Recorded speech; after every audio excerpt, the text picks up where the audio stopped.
Welcome to the Nomad Network, your first stop for complete and comprehensive Chicago Bears football coverage. Dive deep into analyses, updates, and all things Bears. Subscribe to our YouTube channel today and never miss a beat. Thank you in advance for your support. We promise to bring you the best because together we're unstoppable. Go Bears!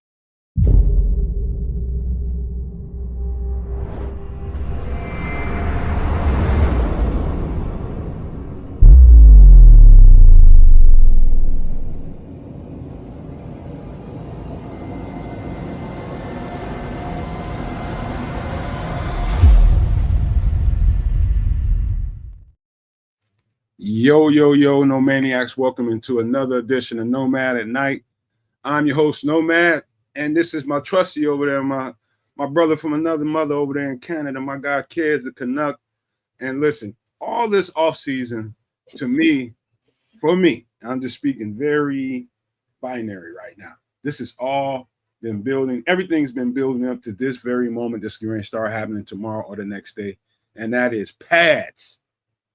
Pads come on at Hallis Hall, and that's all I care about. All this other stuff that's been going on, we will talk about it, and we've been doing a good job of that on Feed the Bears all week long. We're going to continue doing that while it's camp and during the season. We'll do all that stuff.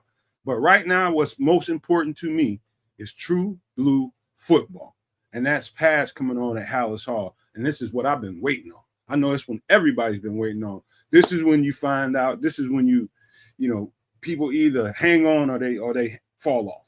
That's where we at, man. We're going to get about a week and a half of pads, and you're going to start seeing names fall off. I don't know that it might take a whole week and a half. It might be 3 or 4 days into pads, and guys might start coming up missing. They might start replacing players. But that, as bad as that sounds, I'm looking forward to the pads, but I'm not looking forward to people losing their jobs, which is going to naturally happen as the pads go on. Either people rise to the occasion or they cannot. You know, everybody can't play NFL football. Some people can play really, really good college football and they get to the next level and they can't hang with the big dogs. And so this is where we at, man. It might be some guys on this team that we really, really like that might not be here. You know, like there's one, for instance, that's already out of the picture, and that is Jeremy Robinson. People like that guy, man. They liked him. I liked his traits when I seen him when he was at Kansas, but he didn't even make it to pads. And so this is what we're talking about, man. We're talking about either you're a rider or you ain't. Either you're going to be riding for the Chicago Bears or you ain't. We're going to soon find out, like in the next 24 to 48 hours, Jack. But that's what I'm so looking forward to. Thank everybody for being here tonight, man. I see a bunch of people in the chat, but I'm going to wait and pass it to my guy. Give him an alley-oop this time over in Canada and see what he does with the rock. My guy, Ked, the Canuck from Canada. Oh, I should have. I was going to 360, but real talk, I'd smash up all kinds of stuff on my desk. Hey, y'all, Sunday night. It's Nomad at Night. All sorts of fun jazz to talk about this week at Hallis, and with respect to players showing up, others not showing up, and things of that nature. So we'll have a good little tete-a-tete, as they like to say, in neighboring Quebec. I'm in Ontario. I'm right next to Quebec. Anyways, yeah. So let me give a little bit of love to all those folks out there. We'll start things off just by saying Keds is multi-streaming as per normal. By all means, take a quick peek over at Keds the Canuck right here on YouTube. Give me a little bit of like, share, and subscribe, and head right on back here. And we'll keep it moving. Or you can stick around at Kids on the Kids side. It's all the same. It's the same amount of love. And let me give y'all some love for showing up nice, bright, and early. We'll start out with the immortal Naj, who's doing double duty on both sides of the fence, right on Kids the Canuck site, right here on the Nomad Network. Big shout out to the immortal Naj. Shout outs to my guy Black Diamond. Petty Murphy's in the house. Good to see you, Petty Murphy, man. We're gonna chop it up here tonight. Levante Rogers is rolling with us tonight. That means for sure there'll be some good conversation in the chat. Right alongside Super No Maniac Marlon Johnson's rolling with us, rolling deep. Him and Derek Guy, he's a Super No Maniac as well. You should be too. The good minister Charles Johnson is rolling with us tonight. We got some Patriots love here. Patriots 12 is rolling with us tonight. You gotta love that, man. I don't even know what to say. Omar 86 is with us, man. That's like either if you're born in 86, that was a good year. You got that Neil Anderson, You know what I mean? That's some real running back, legendary running back conversation right there. 86, huh? Huh? Yeah. 86, huh? 86, bro. Neil Anderson. You gotta keep that in mind, right? 85 was all about Walter, but 86, Neil Anderson kind of stepped up to the plate, man. Now that I think about that, I guess you're right. Yeah, man. Yeah, bro. Hey, Frank Q's with us. Smitty Q's with us. Paul Rodriguez is with us. And my guy Dobbsy34 just jumped in the building too, man. Good to see y'all. Oh, Calvin C's down with us too, man. Ain't seen you in a minute there, Calvin C. Oh, 4986. That's you're I was gonna say you're a Libra, you're a Virgo though. It's all good, bro. It's all good. Hey, man. We're gonna do the darn thing. We're gonna talk a little Chicago Bears with y'all as per normal on a Sunday night. And no, man, where do you want to take this thing first? Oh, Dave first. Gibson's with us too. And Calvin C, who just busted up in this piece too. Omar 86, you just said that, right? Omar 86 and Cloud Chasers is with us tonight too. All Cheers, right. y'all. Let me do a little house cleaning before we get started. This is good news because previously to become a Super No Maniac, it cost $4.99 a month. And after consulting with my guys, man, and this is just because we're right there talking to kids before the show. We were talking website, and he's pretty much done with it. And we're going to be debuting that thing by Wednesday. And what I'm going to do as soon as the show is over, and I hope and pray at least about 50 to 75 No Maniacs go and grab a membership, and I'm gonna bring it down to like 99 cents or $1.99, one of those two. I might go 99 cents just so a lot of people can get a membership, and that way you can get your discount on some of this cool ass merchandise we got cooked up for you all. When you all see this merchandise, you'll be glad you got a membership. Trust me when I tell you. So just know in advance when the show is over, I'm gonna go into YouTube and change that around, change the membership fee to about $1, $1.99. That's everybody can afford that. So if you really support us and you want to help us grow this channel, go ahead and grab your membership right after this show, man. I'm gonna go in there and change it up, and that way you can get your discounts when this website comes out by Wednesday. So we're gonna do that. But before we get into any football conversation, man, I gotta pass it right back to you to see what kind of human stuff you've been up to, man. How's family? How are you? How you feeling? How you doing, bro? I'm doing all right, man. Headed out to the casino on Friday, made a couple $100. Shout out to the House of the Dragon slot machine. You know what I'm saying? Okay. Oh, so hold on for a second. So Cloud Chasers wants to know, kids, you're a good orator with this kind of damn it. He wants to know how to become a member. Basically you click on the join button and you follow the prompts. Sometimes, depending on what device you're using, it gets a little bit tricky to get it. If you're having trouble though, do me a favor, Cloud Chaser, when you jump on Nomad's site or comment on this video, and we'll help walk you through afterwards. Probably the best way to articulate that. This way we don't chew it up on the show. I might be able to help him a little bit. Just tell me, Cloud Chasers, what kind of device are you using right now? You on the phone? You on a laptop? You on a desktop? If that helps, probably help you there. Yeah, that helps. If you're using a tablet or a phone, it's a little bit tricky. It's going to get blocked out by what you're watching right now. I hear you, Levante. I'm just trying to get everybody. I think everybody's going to really like some of this merchandise coming out. And I know everybody's going to want a piece of it. So if you become a member, it's just going to be easier for you to get that little discount for it, man. Just pay a little bit less for the stuff, man. It's going to be dope. It's dope designs, man. I'm telling you, man. You're going to like it. So I'm just trying to make it easy for everybody. Oh, he's on his phone. See, that's exactly what it is, because you need to go to the actual Nomad Network page on YouTube first, as opposed to this video, and you join there. The join button is on the actual Nomad Network page. But hey, man, do it after the show and rock on. I'm gonna go there right now. I'll tell you exactly what it looks like. And I think it says it says videos, shorts, different stuff at the top, man. All you gotta do is scroll that thing to the left a little bit, and you'll see join. Yeah. So all you gotta do is scroll those where it says videos, shorts, and all that. Just scroll that to the left, and you'll see join right after that. But yeah, Levante, I think it's actually in our best interest to lower that a little bit. This way, everybody can sort of buy in, especially if you're interested in copying some of the merch. This way, once more, everybody can get some level of discount. We'd like to offer our patrons a discount on the merchandise that we're going to put up there. We're creating some cool stuff, so you'll get to see it shortly thereafter. And by all means, support the networks, whether that network is Keds of Canuck, whether that network is Sports Chicago Style, whether that network is right here, the Nomad Network. It'll give you guys, our patrons, our fans, our friends, the opportunity to help us out a little bit, help support the networks, Everybody in their brand is properly represented on there, so everybody will have featured stuff on there. So it's gonna be nice, man. You guys will see shortly. But I interrupted you because he was needing help becoming a member. You was in the middle of telling me something. I was just shouting out the House of the Dragon slot machine. That was all I was doing. So there's that. Headed off. We just got a brand new Hard Rock casino here in town, so headed out there. It was super fun. It was pretty cool. Outside of that, I did a whole bunch of work on this website trying to get things up. And what else did I do? Oh, I got a couple of good work, couple of days of workout in too, man. That felt great. I feel pretty good, man. I'm good with it. Got a little fade.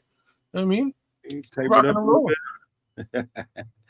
Hey man, look, dude, I'm always on the yard work this time of year. It's been raining heavily, and I said this on Feed the Bears the last time. I think it was Saturday. Yesterday, I did the show, and man, dude, in the middle of, I had 3/4 of my yard work done. I'm talking about the grass cutting part of it.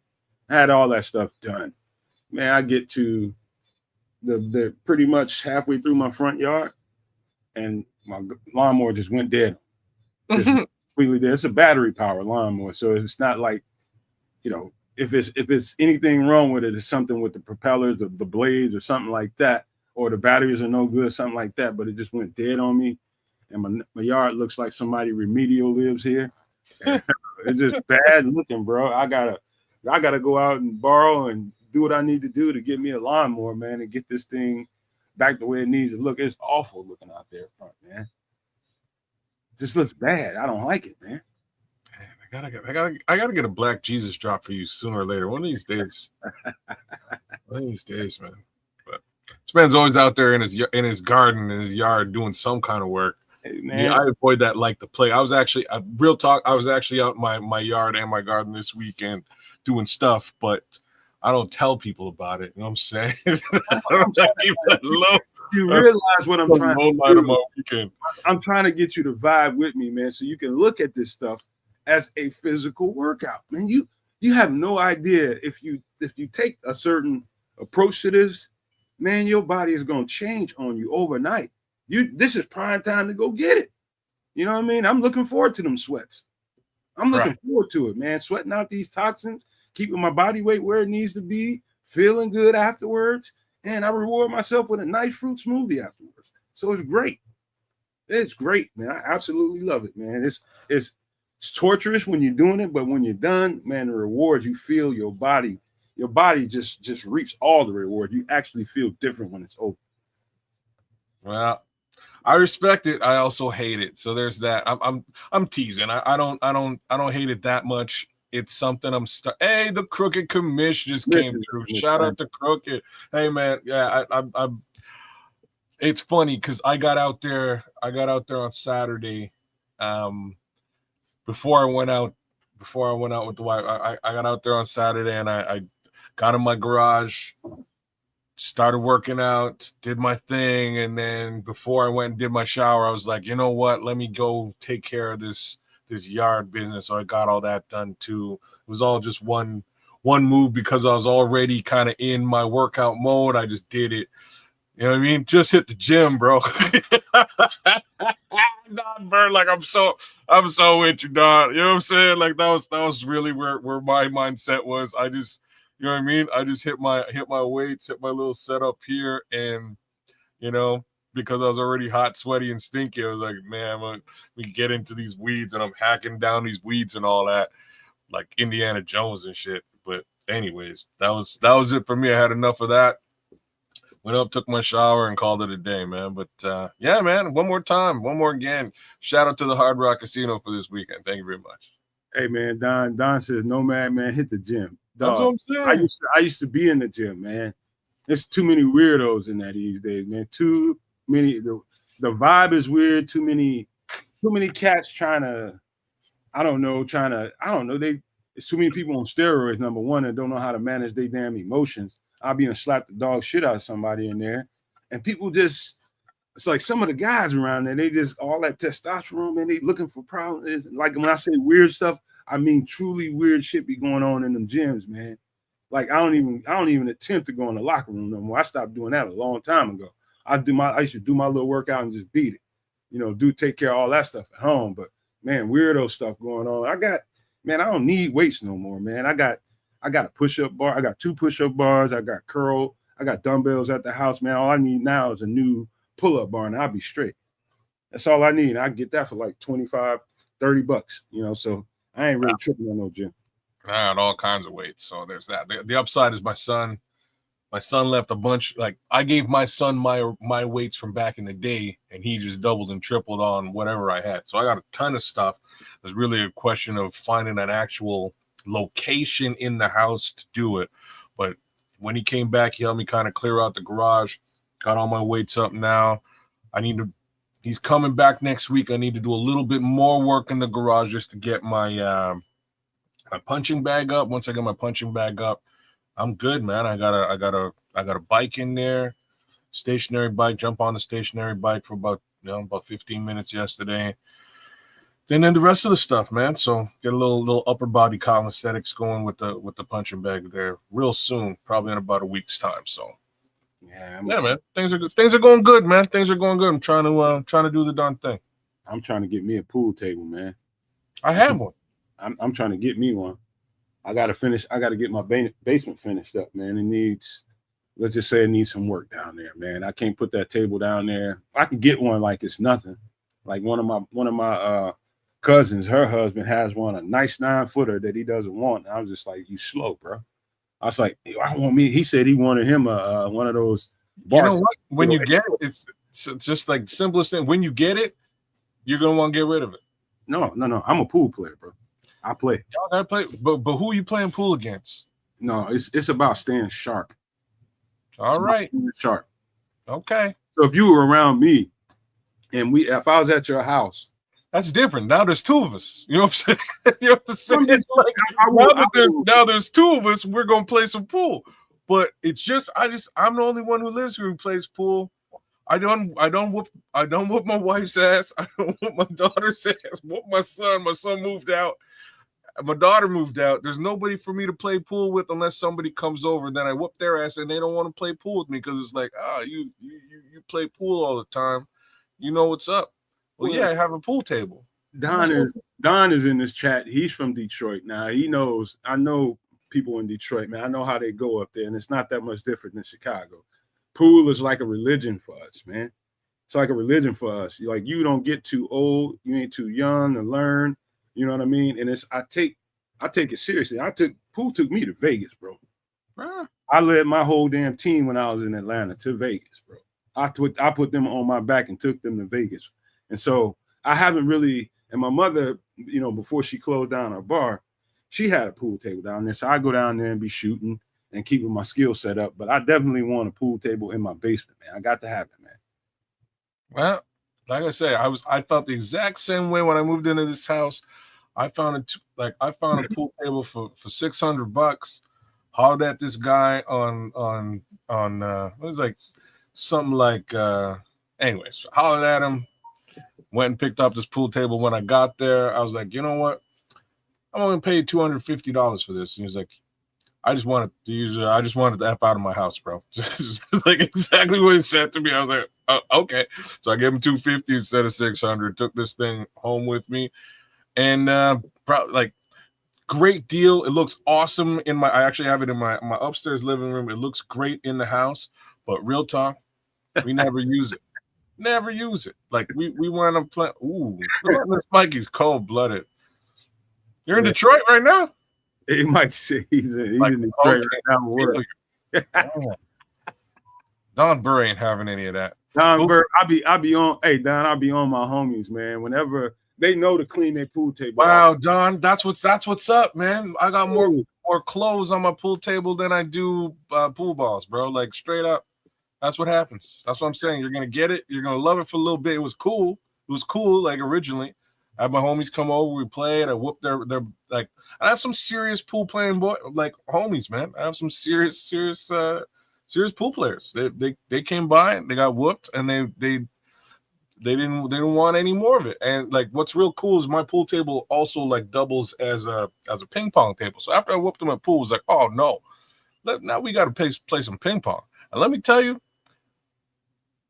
I'm pretty damn good at ping pong. Like I'm just saying that the people in the world, I'll play ping pong against anybody, and I'll flip it into that old, that Asian technique, and like just throws people off. Anyways, I used to be somewhat decent at it, but shout out to Levante Rogers and much appreciation to you, my guy. Oh, sweet, newest member of G-Man. Oh, the original G-Man. Levante, man, good looking out, man. Good looking out. But yeah, man, it's and shout out to King Booker who just busted up in this piece. Let's get started, man, because a lot of people want to talk about Bears, I believe. I think that's what they came around here for. All right, let's do that. Get right on into it. So let's just start where we need to start. And that is the pads are coming on, kids. And I just, in that intro, when I came out and said all that stuff, I meant every word of that.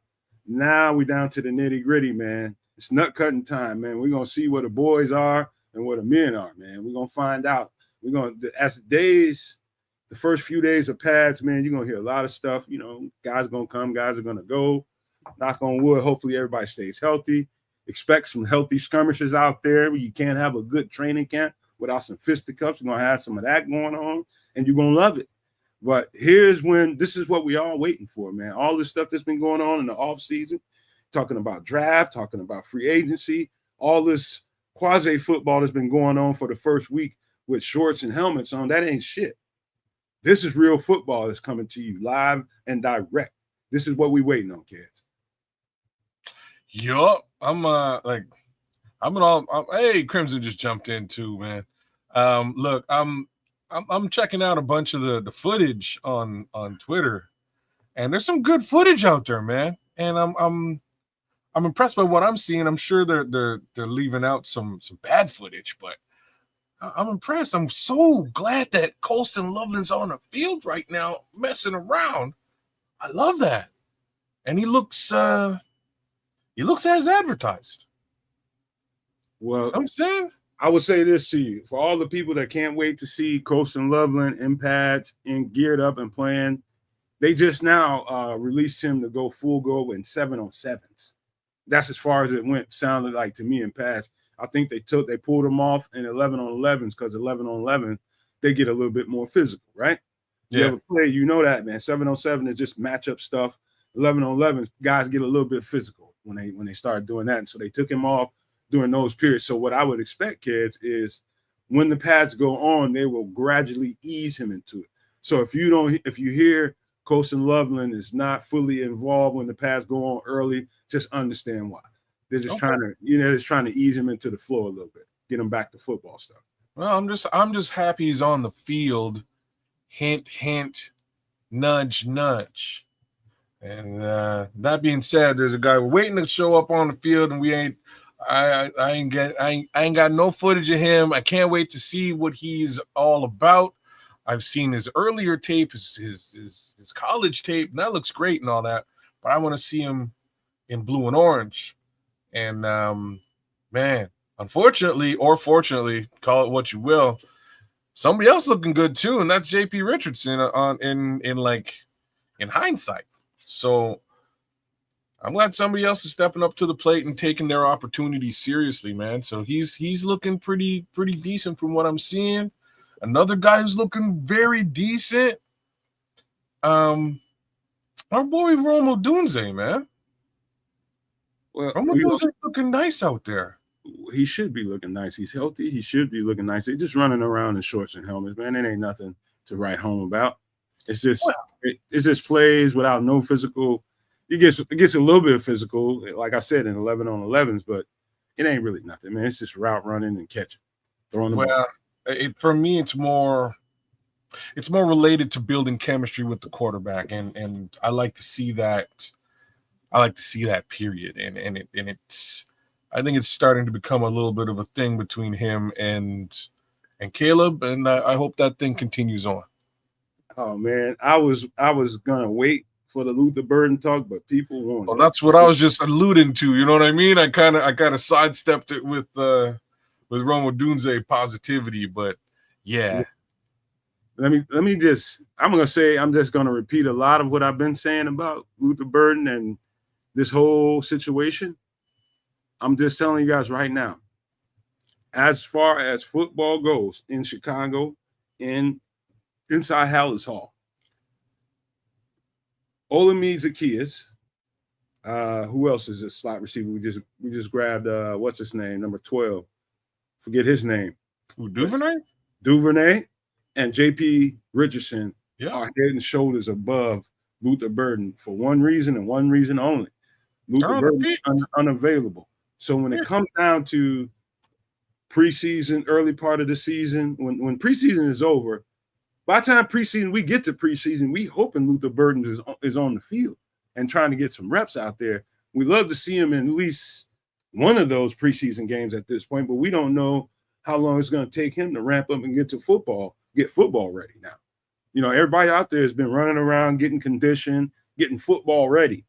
You know, getting you in the gym or in the training room, there's no way to get football ready inside of there. And so whenever they do release him for practice again, it's going to take him a couple, 2 or 3 weeks to get football ready. And so what I'm thinking is, if we're lucky, we might see Luther Burden get some significant reps third preseason game. I'm just thinking, man, you know, I don't, if we got him at some point do one of those joint practices, that'd be great. I think that's being really, really, you probably reaching a little bit if you expect him for one of those joint practices. But I'm talking about late in the camp. I'm talking about second or third preseason game. We might, if we're lucky, we might see some Luther Burden. But right now, he's just way behind everybody right now. They need to get him caught up physically and mentally. So let's avoid the reach. And so what happens if he misses the whole preseason? He's going to be behind all season long. You think he sees the field this year? He'll see if he misses the preseason, he'll see the field, but he'll be behind the entire season because the coaches don't really have time to get him where he needs to be. It's because we're in full throttle during the season. They're from game to game. They got to scout the next opponent. They ain't got time to be working with Luther Burden individually. This is that time now. That's what I'm trying to say. It's nothing good if he misses the preseason. I'm hopeful. Hopefully he gets out here this week and all that shit shuts the fuck up and we ain't got to talk about it no more. But right now he's playing catch up, man. There's no other way to put it. I hate stuff like this, man. Hate it. Hate stuff like this. Well, what can you do? Speaking of stuff like this, though, I guess Karan Amagaji.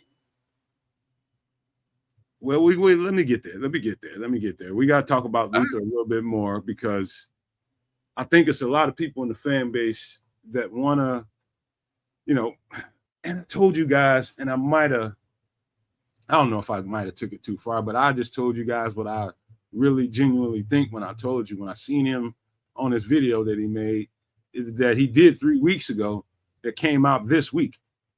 He looked like a player not physically ready, like football players are supposed to be, especially a receiver and a DB. You're supposed to be physically diced up. He didn't look that way to me.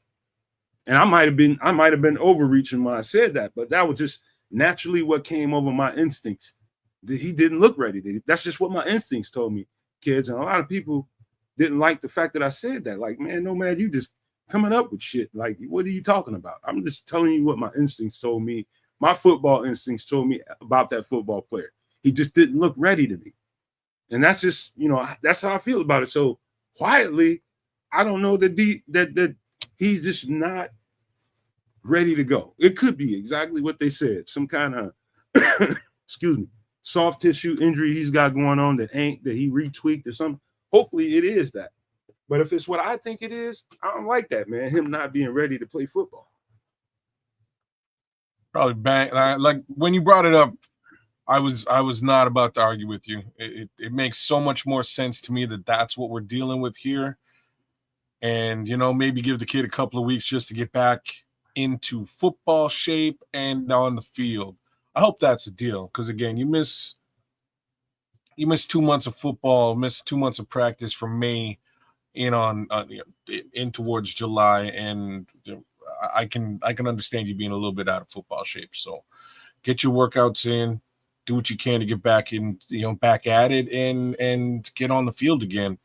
I can only speculate that alone is going to take a little bit of time to get him back where he needs to be. So, unfortunately, it's going to be a little bit of a patience situation for all of us involved, definitely for him as well, because I'm sure he wants to be on the field. So, that much I'll give it. I'm just not. I don't know. I just want to see. I just want to see what we have in this number 2 pick right now. Is really, really, really where my headspace is. I say number 2 because he was the second one that we selected in this year's draft. But I want to see him. I want to see what he looks like on the field. Right. Otherwise, I think it's going to be a whole lot of Olamide Zaccheaus, which I'm not extremely mad at either. Hey, listen. We're going to get back to the Luther Burton talk in just a second, but I'm so glad Dan Brown popped. Don't say that, G-Man. Sorry. Oh, hey, Dan Brown. G-Man becoming a Super No Maniac too. But Dan Brown, I just wanted to let you know, all the No Maniacs, Super No Maniacs, pay close attention. One of our own, Mr. Dan Brown, which you see on the screen right here, is an official writer for NFL Draft Diamonds. Let me repeat that. One of our own, one of the No Maniacs, Dan Brown, is an official writer for NFL Draft Diamond. It's a site that I go to often when I'm in that mode, when I'm doing, pre-draft stuff, when I'm scouting these, I use that site often, just to they do a good job at locating some of these guys that sometimes I don't even have time to get to because I'm sorting through so many different guides. I like that website for a lot of different reasons. But Dan Brown, he's been communicating with me on Twitter, and he let me know that he got a job working with those people. And I looked at one of the articles. I think one of the articles was about how jerseys cost as much as a mortgage note. You know what I mean? You're talking about $350 jerseys. Some of them are out there at that price.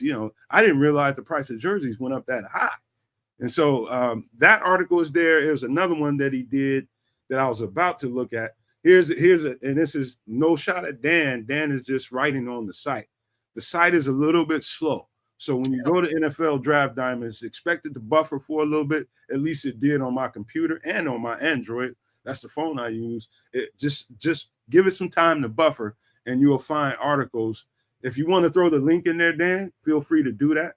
Any of the links to those articles that you have, feel free to throw them in the chat, and we'll highlight them on the show. But one of our own, Dan Brown, is officially writing for NFL Draft Diamonds. I think that's dope shit, man. Yeah, so I actually had the opportunity of chopping it up with Dan Brown a little bit this week as well. One of these days, Dan, if you're free, give us a holler, man. I would say closer to off season this and towards next year's draft, man. We'll have you on. Let me fix it. He specified. He's right. He did tell me this, and I messed this up. But he's an unpaid intern, but will help him build a portfolio that hopefully will lead him to some paid work. And so we got to everybody give Dan a shout out, man. Everybody keep encouraging this guy, man, because what I saw, I liked. What I could read, I liked, and I think he's on his way to something. And I'm supporting. We will support him over here on the Nomad Network. Hopefully, you all too, man. He's one of us. Yeah, by all means, Dan Brown. Like I say, we'd love to have you on and help you promote your stuff, man. Especially as we get closer to next year's draft, because I'm telling you, 2026 is going to be the year.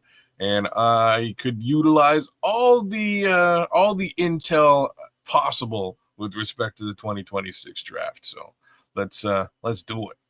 You know, Dan, you got nothing but love and support over here. Just know that. Everybody gonna push you, man. You got nothing but love and support over here. Ooh, Scrolls. Keep pushing it. Go ahead. He said, Dan, one of these days, Dan gonna be in the big leagues working with Joy Taylor. Peanut butter skin. Damn. Hey, Joy Taylor's gonna get a job. I'm just gonna tell you right now. That's just how that industry works. She's gonna work again. She might not. She might have to take a step down to get a step up, but she's. I bet she's working right now. Yes, it is easier to navigate on the phone, Dan. I will agree with that. I did use my laptop a couple of times, and then I went to the phone. And it is much easier to navigate, for sure. But everybody's giving you love, Dan, man. Good luck to you, man, and keep it up. Keep letting us know what's going on with that, man. We love you over here, man. Keep striving for whatever you want, man. You go get it. Yeah, do it big. Do it. But let's get back to the Luther Burden conversation real quick before we move topics, man. I will emphasize this. At this point, we have slot players on the team that I think are good enough so that we won't necessarily miss the presence of Luther Burden. Luther Burden, you know, I just wish he was out there getting reps, but I know he's going to be fine at some point. I just know he's missing a lot of valuable stuff right now. Just a lot of valuable stuff. He'll be fine in the end, but right now he's just missing a lot. I would just say that, and I'll leave that there. Go ahead, kids, if you got anything else. Nah, not much. It's just chemistry for me, man. It's all like you would want to get the opportunity to sort of feel Caleb out, and vice versa. Have him get a better understanding of who Luther Burden is on the field, and I think that alone may hold him back this season, right? Like that's to me the biggest piece to all this. If Caleb gets to working with JP Richardson and really finds some level of chemistry and builds that up with JP or Olamide Zaccheaus, it is what it is, unfortunately. Next man up. You know, that's kind of where we are. Yeah. It's like, just like what Calvin is saying, the receiving core is stacked. It's not like they'll miss it. Can't miss what you never had yet.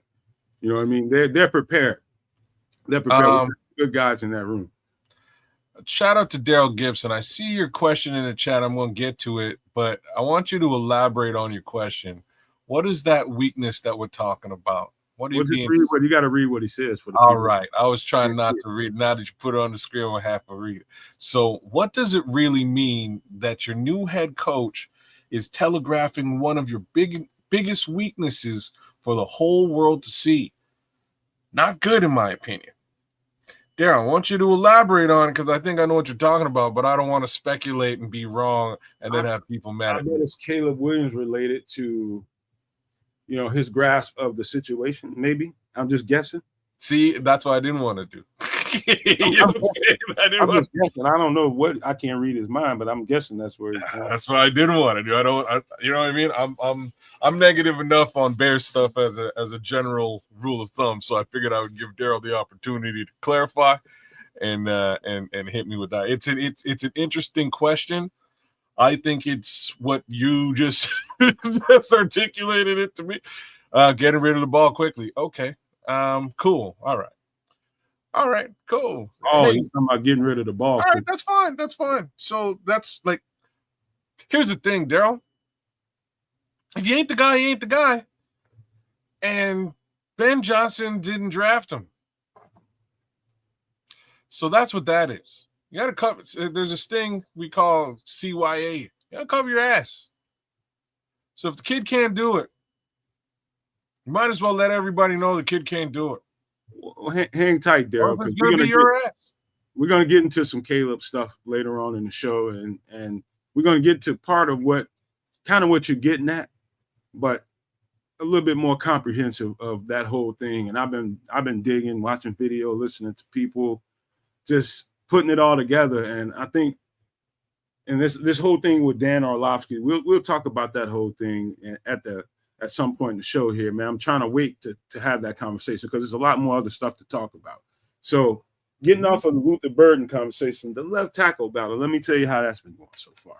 So consistently, kids, Braxton Jones is taking the first reps with the team consistently every single day.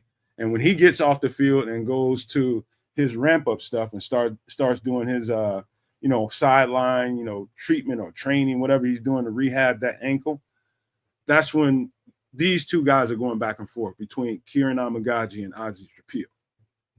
And so right now it's just a back and forth between those guys. Both of them are sound from Ben Johnson's mouth. He says both of them look really, really good. He's really impressed with both of them. So it's definitely still an ongoing thing. I wasn't one of those people who thought that we would have the left tackle situation figured out within a week of training camp. No way. But if you look at the tells, it's telling us something. Obviously, they want Braxton Jones to maintain his presence as a starting left tackle, or they would not continue to give him left tackle 1 reps every single day. He's not flip-flopping. Those other two are. So I'm going to counter you on this one. So remember that they spent the better part of the last 2 months evaluating the 2 left tackles. They weren't in pads, but they got to see them. They had no opportunity to see Braxton Jones. So this is a little bit of makeup for that as well. I think they needed to give him the benefit of the doubt to come back into his role. That's a role, that's a job for him to lose as opposed to anything else. You got to see the man in his role and make your decisions in that respect, as opposed to, leveraging the 2 months that you just spent with the other 2 guys and leaning towards them. So I think they're doing the right thing. I think they put Braxton right back where he was, and they're giving him the opportunity again to prove them wrong. We'll see what happens. Yeah, it's pretty telling to me, man. I think unless something catastrophic is going on with Braxton Jones, and I'm just going to knock on wood because I wish Braxton Jones the best. I think Braxton Jones is an awesome left tackle. I think just because he struggles in the bull rush, I spent a pretty good amount of time. I don't know if it sounded like I was putting Braxton down at the end of the season, but it was clear and obvious to me that they could upgrade at the left tackle spot, man, because it was obvious that at a certain point, this is true when Justin was here. It's true now that Caleb is here. You can see them if you watch enough film and on all 22, if you pay close attention, you will see the quarterback at times will overcompensate for that left side, knowing there's only a certain amount of time he's going to be allowed over on that side. So he'll compensate a little bit. And that in turn ends up making a quarterback run a little bit too quick out of the pocket when he shouldn't. And sometimes Braxton actually had it under control, but they felt a little bit of pressure and they just it's gone. So that kind of stuff affects the fundamental operation of your offense. And so I was hard on Braxton Jones in the offseason, and I'll stay hard on him. But at the same time, I am acknowledging that dude is a hell of a left tackle. Just telling you right now, outside of the fact that he can't anchor well in a bull rush, if anybody in this world can tell me something else Braxton Jones is terrible at, I give them $1,000 of my own money right now. That's how good he is, man. He's polished. Look, I can't do any of the stuff you're doing right now. I can't do it because they just went through 2 drafts and spent a 3rd rounder and a 2nd rounder on his replacement. It's contract time, right? Like these are the 3 issues that I have. It's got much less to do with the stuff that you just said. Like you're saying he's a decent left tackle, and I agree with you, right? In that regard, I agree with you. But they already burnt the capital to replace him twice over. So if somehow these 2 guys can't step it up and grab the brass ring, we just wasted a 2nd, we wasted a 3rd, and we got to pay this guy. It's like all 3 of them things. So I don't think we wasted him, kid. I think what's going on is at the end of the day, Ben Johnson, he wants to win. His resume is on the line. He's batting 1,000, and he wants to continue to bat 1,000 close to it. He's going to demand that even if Ryan Poles has ideas about sending Braxton Jones away from here in the offseason, right now we got him. And if we got him right now, we're going to fucking use him if he's the best tackle on the team. And if that happens to be the case, all it does is kind of delay, the up and coming of one of those two guys a year. They'll get chances. They just won't get used in the way that, a lot of people thought they would. If Braxton Jones is the best, he's the best. Yeah, but the problem is the money, bro. Right? Deal with that in the offseason. Say again? Deal with that shit in the offseason. But you can't. You know what I'm saying? So if you don't sign Braxton, if Braxton Jones starts and he has a fantastic season, you need to sign him before he becomes a free agent, or you lose him to somebody else with big money. That's how that works. This is exactly where, like, you know what I mean? This is exactly where we are in time. So it's do or die. You either pay this guy in season, lock him down, or you don't. And if you lock him down, you wasted a second and a third. That's what I'm saying. It's a sticky situation we're in with that left tackle position. Here's what could possibly happen here. This is just a possibility. There's a solid chance. I would just say solid. I wouldn't say great or extremely good chance. I would say I'll just say a decent chance that one of those two guys between Kieran Amagaji and Ozzie Trapillo blows the staff away when the pads go on. And they feel really, really good about the two of those guys. Whoever ends up being the starter out of the two. And then you can get to a phase where, okay, they feel comfortable possibly moving Braxton somewhere else to a team that may need his services. Then we can have that conversation. But as of now, there's no need to have that conversation because neither one of these two guys, neither one of them, kids, and as much as you talk about what we spend on them, what kind of draft capital we use on them, all that shit is irrelevant. If they can't hold the line when the pads go on, then we got a left tackle that we probably gonna have to pay later on. No, my point is we gotta pay him now. Now is the wrong word to use, but I mean in season this season, or you lose. Look, okay, let me paint it the other way. So Braxton Jones wins the job. He retains the job. He's the starting left tackle. He starts for the Bears for the rest of the season, has a fantastic season. At some point, you have to make a decision as to whether you trade the guy for capital elsewhere, or you pay him, or you lose him. Well, you're moving too fast, kids. That's all I'm trying to say. Say what? I think you're moving too fast as far as your mind, the way your mind. No. It's not. I'm not. I know you're trying to get around paying him a hell of a salary if you have to pay him if he has a good season. But whoa. Like that's kind of fine, except if he has a good season and you do decide to retain him and pay him, the result is that the 2 and the 3 you just spent are a waste. They're on a bench. See, right? I don't look at it that way. I don't look at it that way. It's never a waste because you have depth. Depth is great, but you don't really want second round pick depth. You want second round pick starters. Potentially you want third round pick starters, not third round pick depth. I understand where you're coming from, kid. You know what I'm saying? Like you want, like that's what those early picks are for.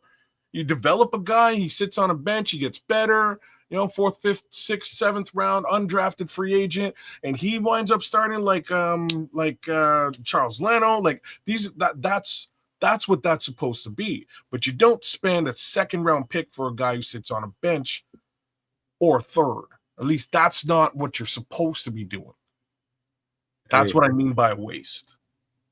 That's what listen to what Paul is saying. Just read what he says, kids. Good depth, it's what top teams have. Yeah, but top teams have second round starters. Top teams have third round starters. It doesn't always work out quite that way, kids. And in that respect, I kind of agree with you. but we need it to work this way at the left tackle position. There's certain, you know what I mean? There's, if we're talking about a wide receiver, okay, we've got wide receiver depth. Okay, we've got cornerback depth. Left tackle position, we've had a problem at the left tackle position for a couple of years, like including Charles Leno. We need that solved. That's why they've spent so much capital on it. And if it still ain't solved, I don't know what to tell you. I'm kids, I want you to understand where I'm coming from. I'm not at all saying that your way of thinking is wrong whatsoever. You're right in your way of thinking. I'm trying to warn you that it might not actually play out that way. That's all I'm saying. That's all I'm trying to say. I'm just saying that I just don't know what you do.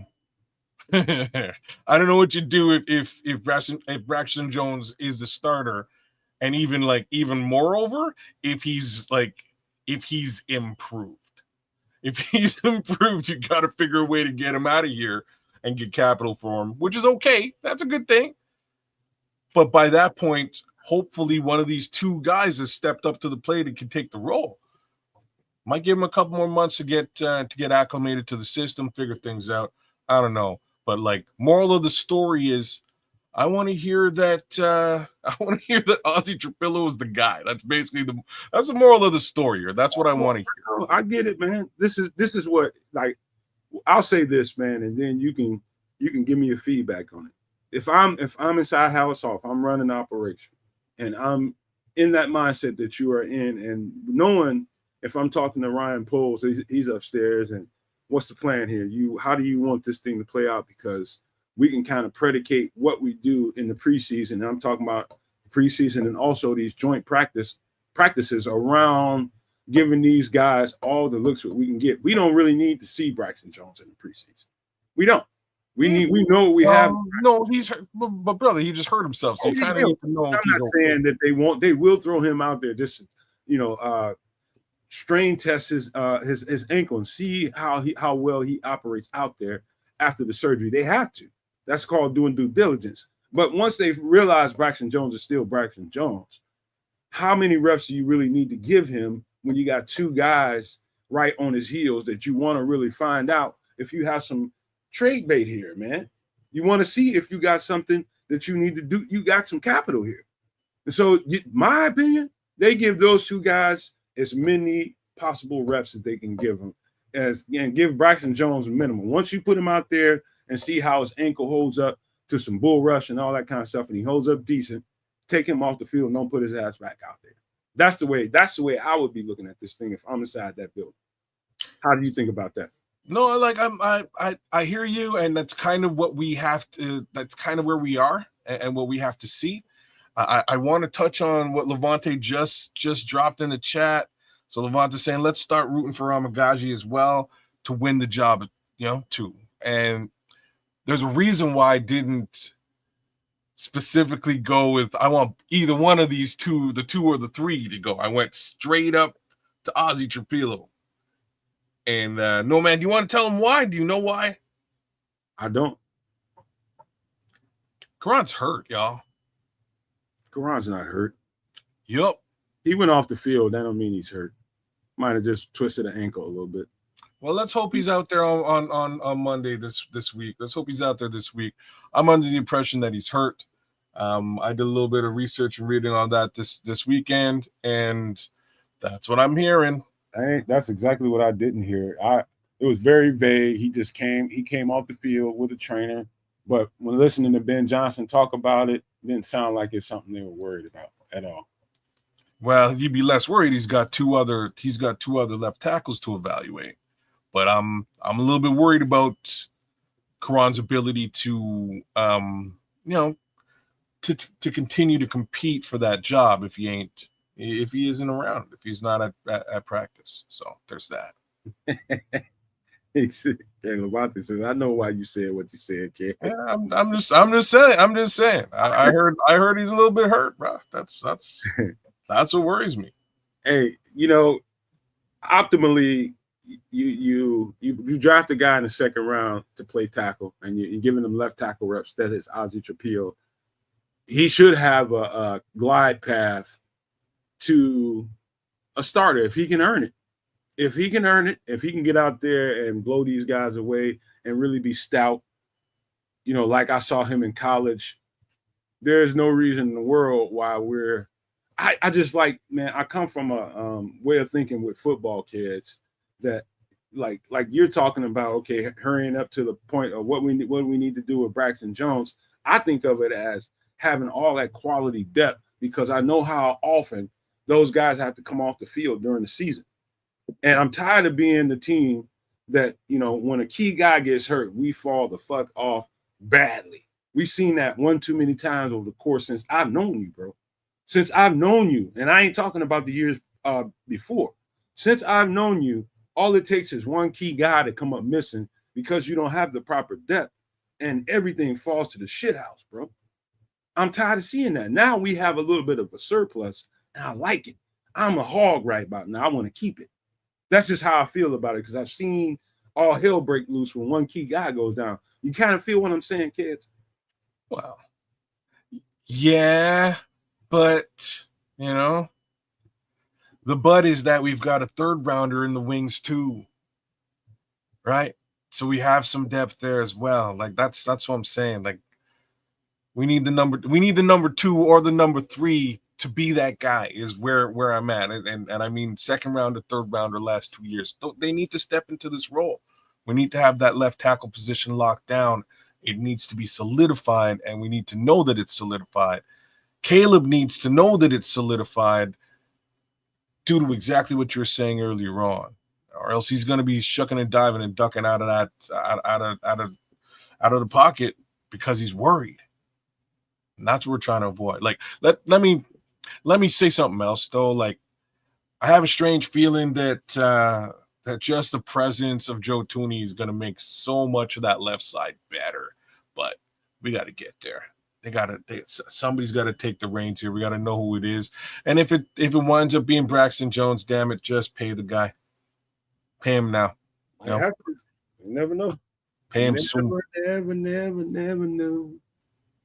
Oh. But that's a whole other conversation, man. Let's get to another one because this can go on for the next 20, 30 minutes, I'm sure. But we're going to move it like we do, man. We're going to move the rock, man. Where we going? So we're going to go to the running back room. And so This is Minister Charles talking about when he says the pads come on Tuesday. I don't see how any opinions are valid before that really starts. This is where that makes sense to me, especially for the running back room. All this stuff about, how good Kyle Monunga is looking and this running back, that shit don't mean nothing, man. They ain't got no pads. Ain't nobody hitting them. Don't want to hear all that shit. Don't want to hear it. It's just people want to hype. Don't mean nothing. You can see some stuff when you got helmets and shorts on, but really, I mean, like technical stuff. You can see some of that kind of. Can they get to their right alignments? Can they get set up in their proper blocking formation? Can they hit? We'll find out when they put the pads on. Can they hit aiming points with some authority? All that kind of stuff. And what happens when people put pads on them? And so we don't know what we have until the pads come on.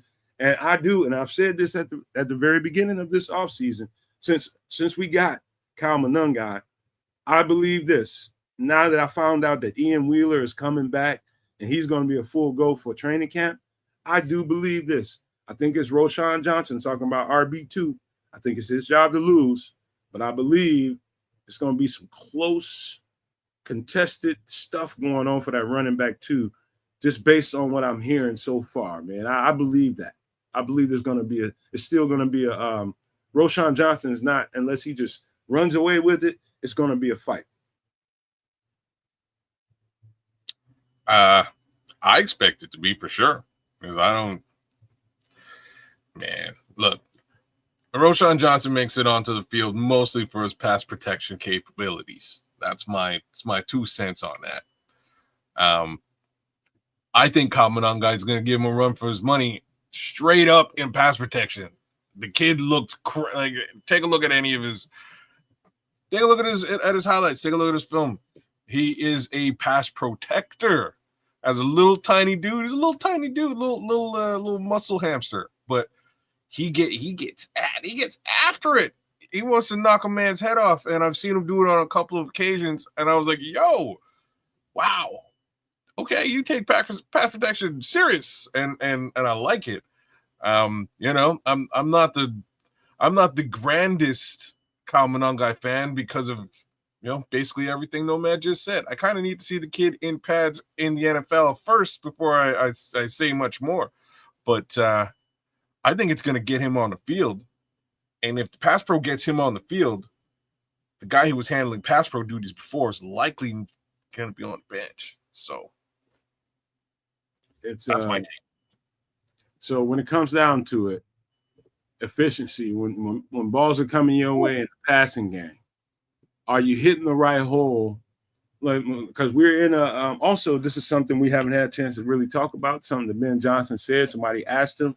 I think I spoke to it on Feed the Bears on one of those episodes. I talked about some reporter asked Ben Johnson, okay, what kind of running game are we going to feature here? Is it going to be a gap running scheme, or is it going to be wide zone, which he heavily used in Detroit? And he's still, and this is why not sure yet. I know, and likely he shouldn't be sure, because he's trying to he wants to build a scheme around what his talent, what his personnel does well. And until you put the pads on, you ain't gonna fucking know. Yeah. And so whether I prefer a gap scheme. A gap scheme is power. So when you have, like, you get stuff like pin and pull, those some of the terms like that maybe a lot of people aren't familiar with. I'll do a graphic to kind of show you what some of the power schemes look like. I'll show you a graphic on the next episode, kind of give you an idea. And my boy D Nice just fell up in the building. He is here, and you give me a thumbs up down there, man, when you feel good and ready, because we ain't here talking about running backs. D, give me a thumbs up when you feel like you're good. You know he's ready. Anyway, born ready. D Nice, what up? You know you're running back. He's like, oh, I'm in. What up, D? You muted, bro. I got him. I got you. What's good, fellas? Hey, bro. Yeah. What's happening? Man, you came right at the right time, D. We in here talking about running back 2 and how stuff that's been going on. You know, all the talk about who's doing this, who's doing that. Shit don't mean nothing until they put some pads on. Absolutely. You know, I was telling somebody today, like, I don't want to hear anything about 7-on-7s and all that. When they start putting them pads on and things start to get physical and really, really live, then talk to me. I'm not a real, like, 7-on-7 is cool. I don't want to downplay it. But at this time of the year, I'm not really concerned. OTAs and stuff like that, yeah, I listen to that stuff all day. But until they put the pass on 11-on-11, like all the ups and downs, it means nothing to me. Absolutely nothing. It shouldn't mean anything. This is when we're gonna find out. You know, a lot of people excited about Kyle Monangai, rightfully so. It's a lot of people skeptical about Roschon Johnson. It's a lot of people with a lot of question marks in and around this running back room for good reason, because we're not sure what we have. We're not. Okay. No, man, I'm sorry to cut you off, brother. Let me ask you this. Do you think Roschon deserves speculation? Given the running back, given the offensive line situation the past couple of years since he's been here, I think he deserves some, because I don't know about his vision, man, and his lateral agility. I've questioned since we've gotten him. I wasn't that excited about him when we got him, but since he's been here, he's had a couple of moments, and I feel like with a better offensive line, with them functioning, we had a pretty average to low functioning offensive line. So I don't know how much of the responsibility I want to give Roschon Johnson for how good or bad he looked. You know what I'm saying? That's just where I'm at with him. Man, right. And you nailed it, but let me just add a little piece, and that's just one word: concussions. There you go. That's where I was going. Availability. Yeah, you got that. Go ahead. Anybody want to elaborate on that? Go right ahead. Well, that's the other piece to it, right? It's he gets hurt quite frequently. I'm not sure if he's really getting the yardage that we need out of him. Let's just erase that part out for a second. Let's just act like we didn't even know that he had a concussion problem. Let's just talk about his skill set. Do you think, kids and D-Nice, do you think this is a solid running back in this running back room that deserves an RB2 mantle. Do you think? Here's my answer. Like, just given where Ben Johnson just came from with the running back that he booted out, and the fact that he kind of gave the rock to the other running back to get 1 or 2 yards, it might work out for Roschon. Like, Roshan's kind of good for 1 or 2. It's that 3rd yard that's a problem. Like, that's probably the best way to put it. If you know what I mean, like, Jamal Williams was vulturing touches, and I mean vulturing touchdowns from DeAndre Swift for a solid 2 years. That might be the future of Roschon Johnson. I can see that happening. Mind you, I could see it happening with Kamananga and Kamananga getting those 3, 4, 5, 10 yards. I'll leave it there. I mean, we talk about the yardage per touch, but we cannot. I mean, before we talk about that, we have to know the guy's availability, because if he's in street clothes, he's getting no carries and no yards. You know, now, like you said, no man, his ability. He doesn't wow you with a burst.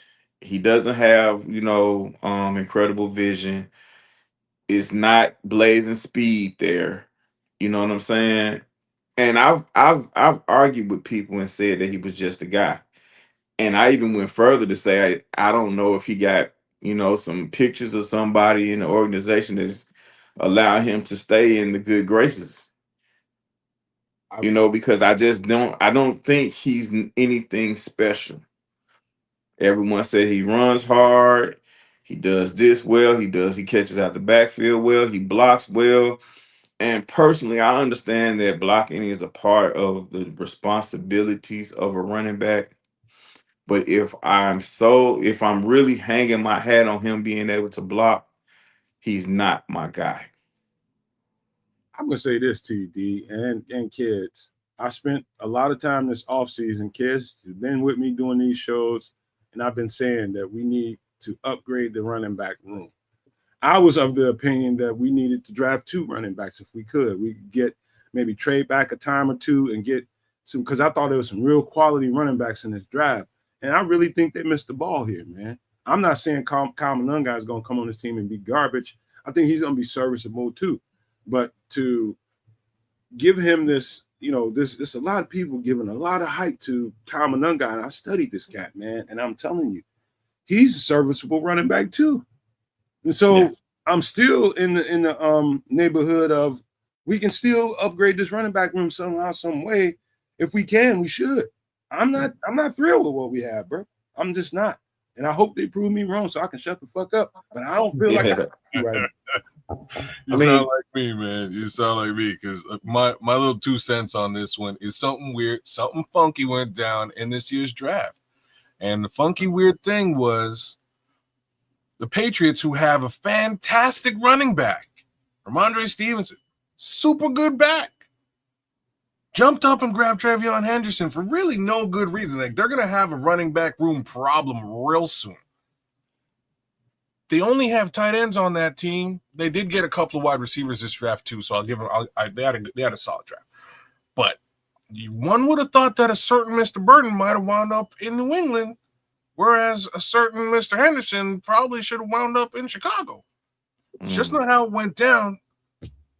Just not how it went down. So now, considering it all, we're looking at that second back that you're talking about Nomad. My thoughts was, yeah, they probably should have went in and got 2, and they probably had that on the docket. But when Luther fell and the running back is gone, man, you take the wide receiver that's right there in front of you. So that's kind of how I feel. I feel that things went this time around, but either way, maybe they do get another back, but I think we all need to see the pads on before they make any kind of decision on scheme, before they make any kind of decision on personnel.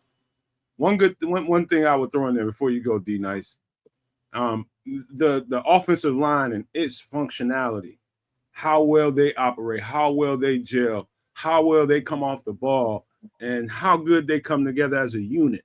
This preseason and this season can make who we think are serviceable running backs look better than average. You know, so we have that going for us on our side if that comes together the way it should. And so that's why I haven't gone completely off the deep end. That's one of the reasons. It's because this line could come together very well. They can be getting on people's ass, and these running backs could really feed off of that. Agreed, man. We all know what the offensive line means to a running back, but we also know that we've seen special guys with not so great offensive line still take Yes, over sir. football games. We've seen that. Now, Kez knows that when the season ended and we went through all the draft stuff and all of that, I was front liner for Ashton Genty. But we were line of sight on that one, bro. You? I was front liner for Ashton Genty, and I prayed that the Raiders, did me a solid and looked past him so we can get him. But when that didn't happen, I was like, okay, I'm just going to, whoever we get, I think we'll be cool because it was a deep running back class, but I wanted the cream of the crop. I know we will be improved on the offensive lineman, but I still wanted a special guy in that backfield. Not only because it's a part of Chicago Bears mystique to have a stud in the backfield, but we have a rookie quarterback. And next to the tight end, the best friend of a quarterback is a hellified running game. So I do understand why New England got Henderson with the other back they have, because they have a young quarterback. And they can make his job a hell of a lot easier if he can turn and hand the ball off. You know what, D? I was telling these guys the whole offseason, every time we did a mock draft and the Raiders picked at 8, I was just like, ain't no way in hell he getting past the Raiders. I promise you he ain't getting past. And in my mind I knew that too, but I was like, dang, please. It just couldn't, it wasn't gonna work, man. I knew once they let my guy go to Green Bay, I knew they had to get a stalwart running back, man. There was no way. I was just like, man, everybody's just pipe dreaming on this guy. This guy is not getting past the Raiders, man. Everybody's smoking dope. Hey, I was one of those guys, man. I ain't gonna lie to you. Do that, man. I was one of them, man. I was one of them. And I'm not afraid. I'm not afraid to admit it. And people talk about Eric Bieniemy. Listen, we all know who Eric Bieniemy is. He's very good at what he does.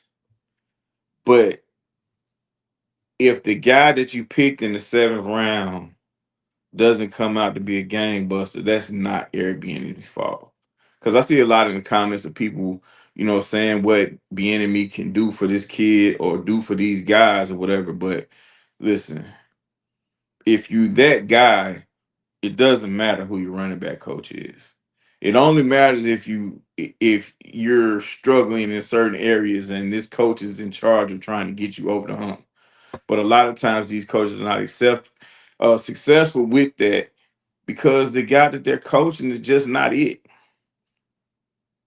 Man. So, and he's a 7th rounder in a very deep running back draft, right? So you can only hang so much on him as a rookie. I don't know. Fingers crossed. I hope this all works out. But again, to me, it's not the most ideal case scenario. Scrolls. Hey, D Nice. One of our no maniacs, Scrolls, man. I think he went to jail that night. We didn't trade up and get. I know Scrolls. Scrolls is cool, man. Scrolls lost it, bro. I was right. I was real talk. I was right there with you, Scrolls, man. I was right there with you. But hey, what can you do? It is what it is. We got things going in a different manner. I just need to know that it's working. You know what I mean? I need to see this running back room working because they got to take a little bit of weight off the shoulders of the young quarterback, man. Thomas Brown referred to him as Superman last year. He can't be Superman. He can't be in situations where he's throwing 35 to 45 to 50 odd passes in a game. Like that can't be happening. You don't want that. It has to be a balanced situation. Mm-hmm. And you got to have reliable backs to put the ball, to take that weight off his shoulders. And again, not to take any. I got to give a little bit of love to DeAndre Swift. Hopefully, he's the guy with the improved running back, with the improved offensive line, and hopefully that works out with him. I'm just saying, we didn't see a whole lot of that last year. Hey, hold on, kid. Hey, Scroll's lying. He said he was on a flight, so he was composed. Scroll, stop lying. He was out of jail, man. That fool went to jail though. Draft. The best part is he was on he told us midway through that I don't miss my flight. I missed my damn flight. Oh man, that's too. It was hilarious, man. You had to be here, man. I'm telling you, man. He was going crazy. He was that wrapped into Ashton Genty, man. He lost it, dude. He lost it for real. Yeah, man. I was disappointed, man. I ain't gonna lie. I was like, even though I knew, like you said, man, everybody knew the Raiders was gonna grab this kid, man. But I was just like, please, let's get him. I hope the Raiders don't get him, but you know it is what it is, and it's not it. Us wanting Ashton Genty has nothing. We're not saying anything bad or saying that DeAndre Swift is a bad back or he's terrible or anything like that. But it's okay to want better. Yeah. You know, the situation in Detroit, Ben Johnson gets a lot of praise for the way that offense ran in Detroit with the two backs and things of that nature. But people act like David Montgomery was just some journeyman back that just, looked up and had, what I'm saying, a good year. David Montgomery was a stud. His numbers didn't often reflect that, but if you watch him run as a Bear, through the situation he was in, David Montgomery got busy. And all you heard was a lot of people say what he wasn't. But if you know football and you watched him run, you knew exactly what he was. Him going to Detroit helped him. It helped him a lot because it gave him an opportunity. Then you match him up with a guy like Gibbs. It was a match made in heaven. And we all know who Jared Goff is. Jared Goff with a running game is a heck of a lot different than Jared Goff without one. Man, hey, I gotta mention our newest Super No Maniac, Levante Rogers, man. Shout out to you, bro. I gotta read this statement so I can respond. He says, all I've been hearing in my years of watching this team is that we need a strong running game and a defense. Things are changing and offenses are changing. This is very true. But at the same time, I have to counter with this, Levante. All you have to do is see how the season played out in Philadelphia and what they ended up with. And that goes to show you that as much as things change, things stay the goddamn same. Stay the same. Exactly. And notice when Dalvin Cook's brother, James Cook, had a heck of a year in Buffalo, Josh Allen wins the MVP. It's no coincidence, man. It's no coincidence. I don't care what anyone says, it's no coincidence. A good running back, a great running back takes you where you need to go. It takes a lot of pressure off that quarterback. That's what every team needs, man. It goes across every team. Goes without saying to make sure that Josh Allen doesn't have to bust his ass and wind up injured, right? Like he's gonna last the whole season. He'll get through it. Although when he does have to take off and run, he'll do that. Same thing with Jalen Hurts, right? He will take off and go running if he has to do it, but he knows he can hand the ball off to Saquon Barkley, and Saquon he's gonna pick up 5 to 15. Like that's just what every team needs, man. Just what every team needs, and I'm hoping we have that here. I know Ben Johnson is hoping it, but let me poo-poo on it a little bit so we can get right off of it. I'm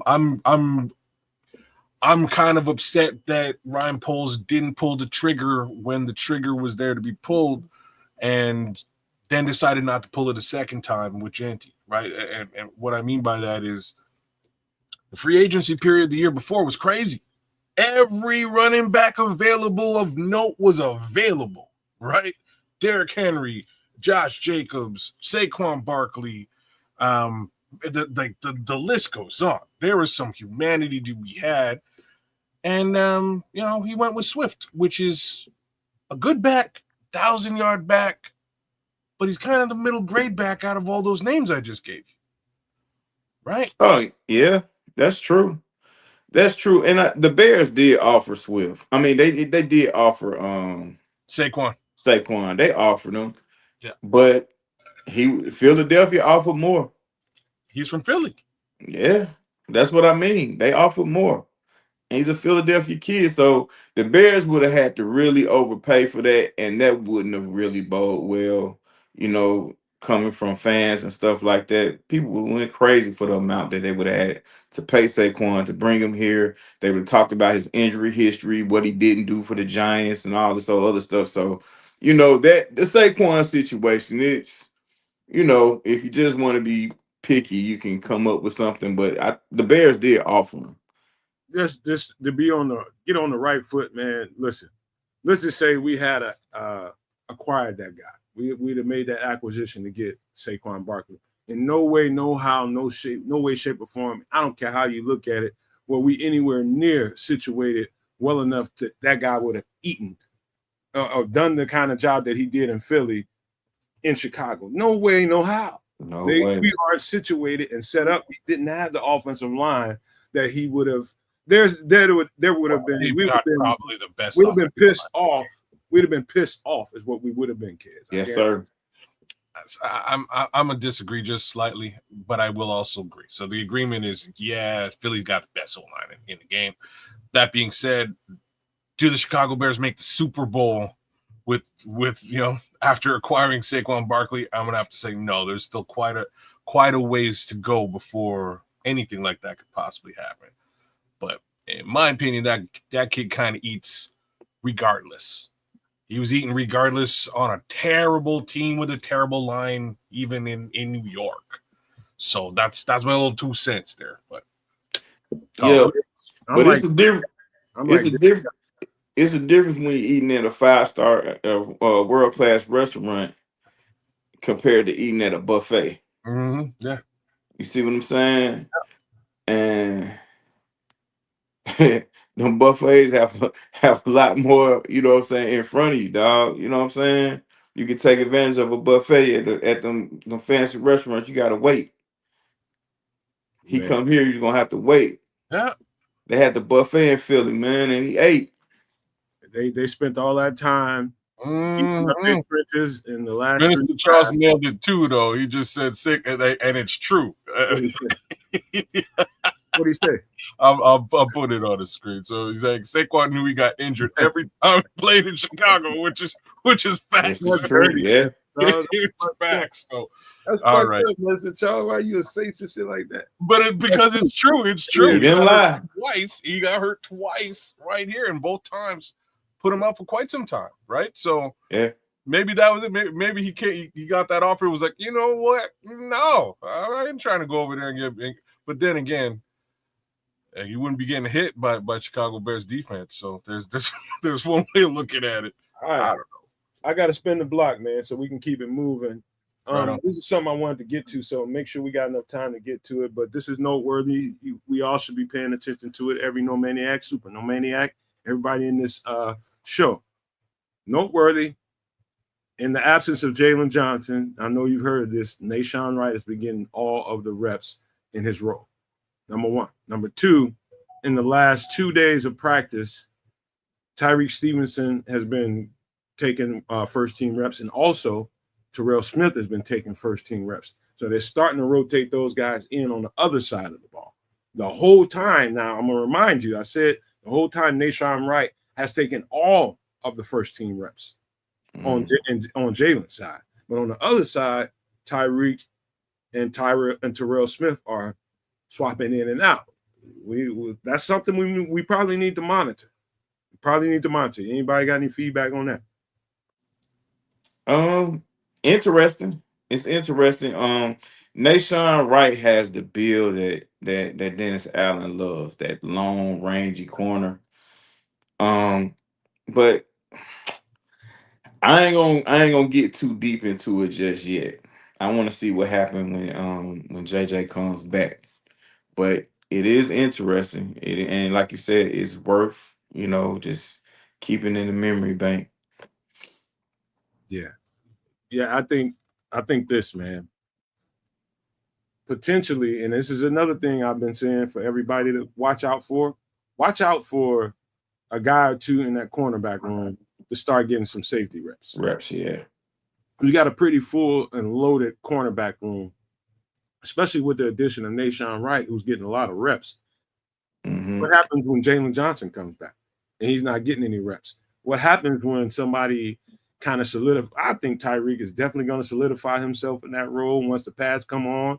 Tyreek Stevenson, that's when he lights up. That's when he is Tyreek Stevenson. Tyreek Stevenson is a physical cornerback, and when the pads come on, that's his benefit. And so whatever you think of him right now, after what I just said about them swapping out reps, he is going to outshine everybody. Now, if Terrell Smith comes and turns into some kind of physical, I'm just blasting everybody and just getting nasty and physical with everybody, then we got something we can talk about, man, because until then, I think Tyreek Stevenson's running away with this with candles on it, lit. I think he's on that spot. Yeah. And I think Terrell Smith, I think he may be the only one that has That's not him, man. Take that shit out. Yeah. I think Terrell Smith is the only one that has the experience of playing both. If I'm not mistaken, I think Terrell Smith has experience of playing both corner and safety, and especially in Minnesota, he did both in Minnesota. So, and I also believe that they're giving Nashawn Wright every opportunity to make this football team. So that's another reason why I think he's getting a ton of reps on that other side. I think they're giving him every opportunity to try to make this football team. That's a great point. That's a great point. That's the amount of reps given to a guy that's been in here on the fringes. That's a good point. Giving them the reps to see if he can handle it. You know what I mean? Hey, Yeah. you want a spot on here, we're gonna give you all the reps that you can get. Let's see what happens, man. If you lock cats up, if you can make some plays out here, that's gonna give me a reason, because I'm pretty sure this is an Al Harris special. Yeah. I mean, because they know what they have in Johnson. Like the league knows. Yeah. So, when he comes back, he's gonna fall in. It's gonna be a seamless, thing for him. He'll be able to handle it. But guys, the journeyman, like Nashawn Wright has NFL experience. But like I said, he's the type of he has the type of build that Dennis Allen loves. So they're gonna do everything in their power to make sure that he's a fit for this ball club. Just for that, they see the work. Like coaches recognize guys that's gonna dig in and work. And like you said, this is a Hal Harris special because they are similar. They have similar size, and they have said if you look at the guys, they look similar. Like if you remember Al Harris as a player, you look at Nashawn Wright, he has a similar build. I think he may be a little bit taller than Al, but the structure wise, they look the same. So, and you can't be mad at that, because this is already a strong position, a position group that we have, but this is a passing league, man. We're going to need it. We're going to need as many quarterbacks as we can hold, guys that can come in and you don't lose a step when players go out. Now it'll be a lot harder to cover for a guy like JJ because he's been an all pro and he's one of the elites at the position. But if this guy can come in and still be pretty good, you'll take that.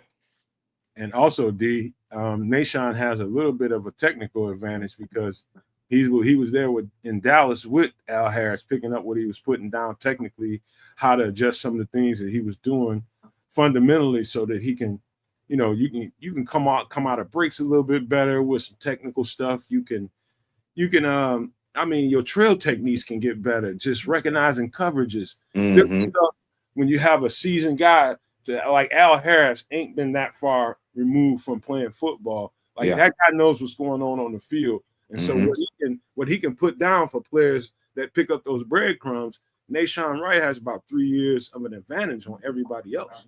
Yep. It's true. So, all right, let me spin the block on this because we need to talk about this for sure. And I'm going to pose this to you guys as a question. Going into the preseason, you got Montez Sweat on one side. You got some other guys on the other side. We can talk about these other guys, but I think what's more important to talk about is this question I'm about to ask you guys. If you're the coach and you have to prioritize who gets the most reps on the other side, who are you giving more reps to? Dominique Robinson or Austin Booker? And the next question is why? I'm giving more reps to Booker. And why? Mainly because I'm a jerk, but I'm giving more reps to Booker. They drafted him more recently. He deserves the opportunity to develop and stick around. I'd be putting more emphasis on the guy that I just drafted and have more time with than the guy that I have to pay real soon. And Dominique Robinson's also in a very similar boat as well, let me clarify some stuff, because you could be possibly looking at removing Dominique Robinson from your roster, but you know you're going to keep Austin Booker. Austin Booker ain't going nowhere. Yeah, exactly. But you're unsure about Dominique Robinson, which is why I think this question is kind of cool, because you got to look at it that way. You want to give this, like he was just talking about, like D-Nice was just talking about with Nashawn Wright. You got a guy that might be on the fringes. That guy might deserve a little bit more of a look so that you can be sure about what you want to do with him. But do you want to pay him? Do you want to put he ain't gonna get shit. He ain't gonna get nothing. He ain't getting nothing. That's probably a fair statement. You know what I mean? He's probably not getting a big contract, but it's a contract nonetheless. It's cap room nonetheless. And like I said last week, you know, sliders instead of burgers. I'm glad you're watching the show, D. Don't say how many sliders you gonna pay for. Hey man, you done, Cass? Mm-hmm. Oh man, this is a tough one. But I think I'm gonna take the political route. See if you're gonna let me get away with it. I feel like this, man. You have an eye. You have the eye for the guy that you want over there already. Okay, we see Booker. Booker has a hell of a first step, but he's light in the ass, so he's kind of a liability in the run game. Now we've seen glimpses of Dominique Robinson, and I don't think the way things are going, it looks like he's not going to make the roster. But I would play Dominique Robinson just to do my due diligence to make sure when I let him out the door, I gave him every opportunity to be who we want him to be. So you gonna make sure, if I'm gonna cut him, I'm gonna make sure his ass cut up good. Yeah, I mean Austin Booker, you know, from a size, you know, perspective, he's light still, but he has a heck of a first step. And sometimes, like we seen him last year, that first step gets him out of position. But he has a motor, he has that, but he just doesn't have the size yet. So, I think we still have a little time to get Booker where he needs to be, but we have to make a decision on Dominique Robinson now. Yeah, I got him. That last piece there kind of does make it all make a little bit of sense. So Booker's sticking. You don't have to pay Booker.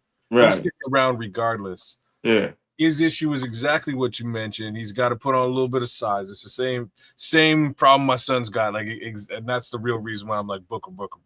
Reminds me of my kid. Anyways, yeah. Full evaluation on Dominique Robinson before you make your decision. I'm kind of with it. Yeah. I mean, because it's going to be a lot of switching anyway on the D line. It's going, they have, because I've heard, not knowing if this is 100% true, but I've heard that Jervon Dexter is going to get a taste of that defensive end as well. So it's going to be a mean rotation. And I do think Booker serves a purpose. he could be in a situation where he plays a Mark Anderson role, where he's just a hired gun on 3rd and long or whatever, and he comes in and just add pressure. But if I'm gonna let Dominic Robinson go, I need to make sure I'm making the right move. I think So I yeah. think I think with the addition of what my guy Paul Rodriguez just put in the chat, Tano Passino, Hmm. Dominic Robinson got one foot out the door and he don't even know it yet. I So think he knows. He has to. You have to know if you're Dominic Robinson. You yeah, have to know. you gonna have to he's gonna have to overperform at this point. Yeah. I mean, really, I'm not trying to clown him or anything, but that's the reality, man. Yeah, it's just a fact, man. You've been given 3 years of an opportunity and you ain't cracked the code yet, man. And dog, you're gonna have to get it. I mean, get it like two dogs with a piece of bacon between them, ain't had nothing to eat in a week. You have to come with it, bruh. Two pits with a piece of bacon between them. They got it. Who want it? That's how he gonna have to be on the field in order for him to maintain a special teams role. What's crazy is he's probably gonna be like that too. You know what I mean? Like from what I'm hearing, he's put on a bunch of muscle. The question isn't, is he a freak athlete? He is. And He I think is. I think everybody can admit to that and knows it. The question was really like, do you have the tools in the bag that some of these other players have? And he clearly did not have them tools. Hopefully, maybe he's figured some stuff out over the course of an offseason, especially after playing with guys who came in with tools like Booker. So we'll have to give him a little bit of time to really come to that determination. But ouch. If Dominique was smart, he'd be keeping them boxes from Costco for packing. That's gross. Cold blooded, man. Hey, let me swerve a little bit more, man. And this is noteworthy because we talked about this a lot ever since we drafted Ruben Hippolyte. This is important to note. As of now, all the first team reps at Sam linebacker have gone to Noah Sewell. Noah Sewell was running. I know you've been waiting all week to say this. No, actually, I just found that out like 35 minutes before the show. Oh, word, okay. Yeah, I just found that out. He's been getting Courtney Cronin. Shout out to Courtney Cronin for that one. He's been running with the ones all week long. And what's more interesting to report is Ruben Hippolyte has been continuing. This is something I stress that should continue. Ruben Hippolyte has been getting the 2 reps from TJ Edwards at will. And so what I was saying about that was, okay, you started off giving him will reps. Let that guy master that role. Give him all the reps at will that you can give him, because if TJ goes down, we need a qualified replacement. That's one of those key guys. If, knock on wood, if we were to lose him, we'd be struggling. And so giving Ruben Hippolyte those 2 reps with that speed and his ability, to me, is smarter than constantly putting him at the Sam linebacker role, who's only going to get out there for about 25-30% of the plays. Mm-hmm. You know what I'm saying? Yep. So, to me, I think that was a wise thing to do. I said it, and now they're doing it. Interesting. Yeah, you were hoping that Noah Sewell would actually get a little opportunity here, and it sounds like he is, which is good in my opinion. You know, my real worry with the Sewell side of this conversation was just he just hasn't made it on the field, man. That's all. That's it. I have nothing to go off of to really even talk of outside of his college film, man. And in college, he was a guy. So my worry, much like Karan Amagaji, much like Terrell Smith, is these are three 3rd round picks that I think are all stellar athletes and could really contribute to this team, and they just haven't really had the opportunity to get on the field for different reasons. You know, so if no one can get on the field, hopefully we can see something out of them. That's my hopes. We'll see. Yeah, I wasn't very high on Noah Sewell when the Bears picked him.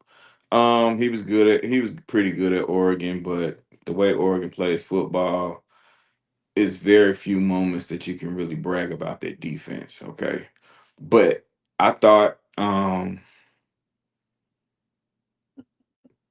They drafted Noah Sewell based off his pedigree because his brother and stuff like that, even though they play different positions. But they have, you know what I'm saying, the brother's good. You know, they figure they can work with what they what what the brother what the guy we drafted has because of his brother. I know that, you know, it might sound crazy, but that's the way I was thinking. Yeah. But I wasn't very high on him. And nowadays base defenses are nickel. So, and this, and it seems like Nomad was strategic when you came up with all these different scenarios, because to me they all fall under the same thing. You're giving this guy majority of the reps because pretty much got one foot out the door. Mm. And what you want to do before, like I said about Dominic Robinson, and what I said about, you know, the cornerback, not saying the cornerback has his foot out the door, but you want to see before you make a decision on these guys what they have, what they bring to the table. Okay. And like you said, the Sam spot, you ain't getting a lot of tick there, you know, but they put Ruben at the wheel because he's going to be here.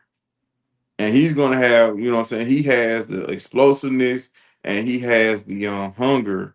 And I think he can be effective.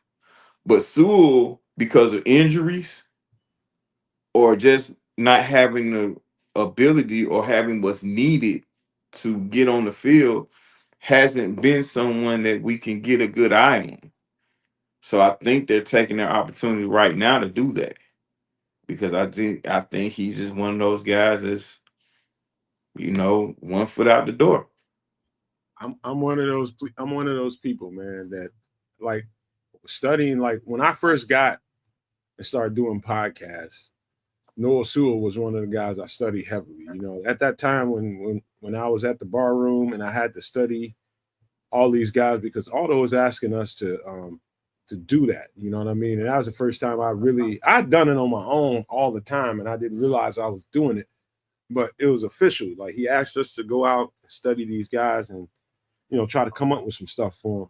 And he was one of the guys that I hit, and I hit hard, man. And like Noah Sewell, like I'll just get this out of the way. Downfield speed, I don't know that I can tell you that Noah Sewell has downfield speed, which is why I think Sam linebacker is a great role for him. You know, because whenever who was it? What's his number 57? Jack Sanborn was in the game. Sanborn, yeah. He was playing more support the run kind of role. That's what a Sam linebacker does. You in on run support downs. When you're pretty sure that this is going to be a run play, I'm gonna leave 3 linebackers on the field. Other than that, you have no need for a Sam linebacker. Because like D Nice just said, most of the time you're in sub packages. And Kyler's out there. So when he is out there, that guy is a particular kind of football player that is adept to playing a physical brand of football. That is up to me. If you had to pick a linebacker on this team other than TJ Edwards that's just superior when it comes to physicality, I'm picking Noah Sewell for that. I know he hasn't done anything in Chicago. I know why people feel a certain way about him in Chicago. I know he hasn't been healthy. But I know this. What I saw on film in Oregon, if they cut that guy loose in situational football, which is what a Sam linebacker is, that guy's going to excel, man. I'm telling you. I believe in his tape, man. I believe in the tape that I saw.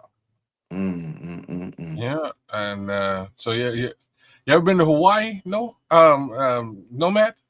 Man, not yet, man. Why are you pissing me off? Because I want to go. Don't get mad, damn it. I'm hot about that shit. Now I want to go to Hawaii, man. Oh, okay. I'm just checking to see if Noah Sewell's your illegitimate love child, and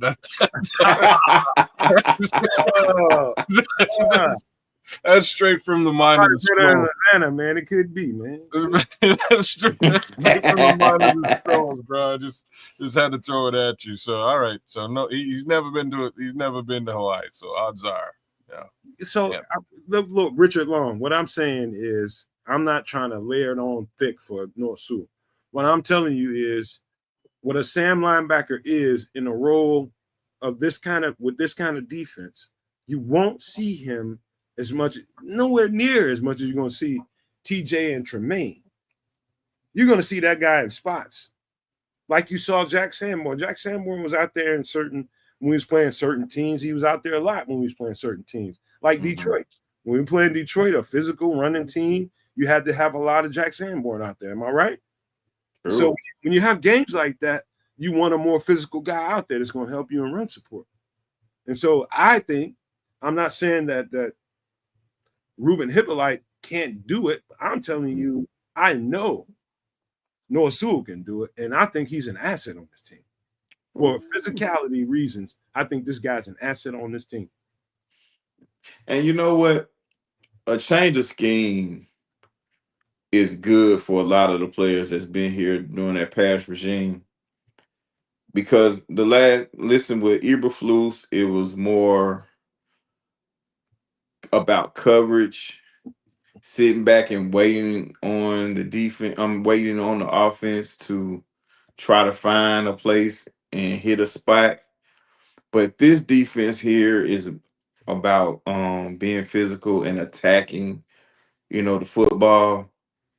With Eberflus's defense, you had to wait till someone catch the ball before you attack the ball. This one is we're attacking from the snap, more exotic blitzes and things of that nature. So, hey, if you feel like that's Noah Sewell's strength to get after it like that, then maybe this could help him excel. Maybe he can turn it up a notch. But this is the opportunity. They're going to find out. They're going to find out now. If he's getting a lot of field time now, they're going to find out who he is. And if he don't fit, gotta go. Hey, this is was that 9 months before, or is that his birthday? Slow us up, man, before y'all get on me about that. Hey, this is when the pads come on, this is Noah Sewell time. But go ahead, kid. It ain't me. It's Levante Rogers. Levante was asking what you were doing on April 26, 2002. I'm just trying to verify if that's 9 months before. But did you factor in the 9 months? Is what I'm asking. I was catting like a motherfucker, cuz. Yeah. Cat daddy like a motherfucker. It's his birthday. Yeah, okay, so 9 months before. So we're talking. We're talking. Who cares about the man? I'm just playing around. Anyways, we'll see what he does, man. We'll see what the kid does. I have no reason to be excited about it. I'll be frank about this.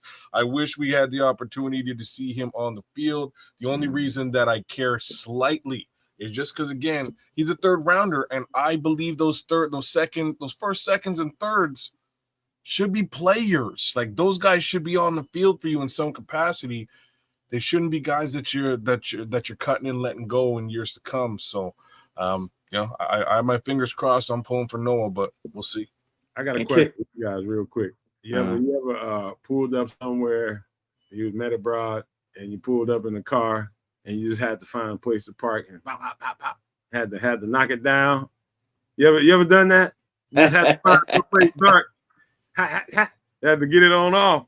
You ever had to do that? So was that in Hawaii in 01? Yeah, what I was doing in 2020. He said what I was doing in 2002. I was probably hitting. I'm just saying. They want to know if you was in Hawaii hitting. I was. No, Hawaii came to Atlanta. I'm just saying. Okay. Okay. All right. Okay. Hawaii came to Atlanta. It's starting to make sense now. There we go. You gotta get them. Got to get them when it's getting this good. Yeah, but I saved a couple of minutes, man. I got a whole conversation about the whole thing with Caleb Williams and structurally how he's getting set up to do this thing, and the whole thing about Dan Orlovsky. So Dan Orlovsky made a statement, and I'll kind of paraphrase what he said. He was just like, Chicago Bears fan, for all the Chicago Bears fans that are expecting Caleb Williams to be this fifth rounder. Okay. Let me finish because we only got time, kid. That are expecting him to be this rock star in the first year of Ben Johnson offense. You better you better pump your brakes. He said it's going to take a few years. And people got in a certain way about that. All I'm saying is Nomad has been trying to tell you guys that he is getting rid of some muscle memory and replacing some muscle memory, and it ain't that easy. And I'm not saying it's 3 years. The 3 years might have been a hot take. I think that amount of time was rich as hell. But in order for Caleb to get to where he needs to go to, he's going to have to replace his muscle memory with something that he's unfamiliar with. And I've been saying that this whole entire offseason. It took an NFL player to repeat what I said, and everybody got upset as fuck on Twitter. And people have been coming at me. I'm like, dude, what do you want me to say? I've been saying that. It's going to take him some time. So respond to that real quick before we get out of here, man, if you don't mind. Well, so you're saying Dan Orlovsky knows what he's talking about? He's been very complimentary of Caleb. This was a take that a lot of Bears fans didn't like to hear. They didn't want to hear that. Right. None of this stuff is easy, and that's why we need people like Burden in the building. We need him to build his we need him to build his chemistry with these receivers. We need him to build himself with respect to the footwork and getting rid of the ball quickly and understanding the playbook, which is a brand spanking new playbook, one of 3 that he's already been through. There's all kinds of gain faith in your offensive line. There's so much stuff for him to really acclimate to. For us to sit here and expect him to be just like a guy immediately is pretty high expectations. But then again, he was the first overall draft pick in the NFL draft. I'm going to leave it there. Sure. I'm just going to hope that he gets there as quickly as he can because the season's going to start real soon. I respect Orlovsky's opinion. But it's not gonna take no 3 more years from now for Caleb to be what we all want him to be. That's rich. Now, to the Bears fans that got hot at you, now I'm sure you understand this. This is a franchise that is starving for a rock star QB. So anything you're saying, if someone's being critical of Caleb and you're agreeing, they're gonna attack you. We all know that because, it's just what it is. But I think, this year, what we want to see is that he's learning and he's progressing from last year. Just because you're the number 1 pick doesn't mean that you have to automatically come in to be a polished product. It's other things that has to happen before you even get on the field to help with your success as a quarterback. You just have to add on to it and don't screw it up. Caleb has shown the ability to be this rock star guy, but it has to be put, how do you say, it has to be put in the proper it has to be programmed in the proper channels, for lack of a better term. Like, he has to have some control over his ability. Because we all seen him as a college player, holding the ball so long. Like you said, we're getting rid of bad habits now.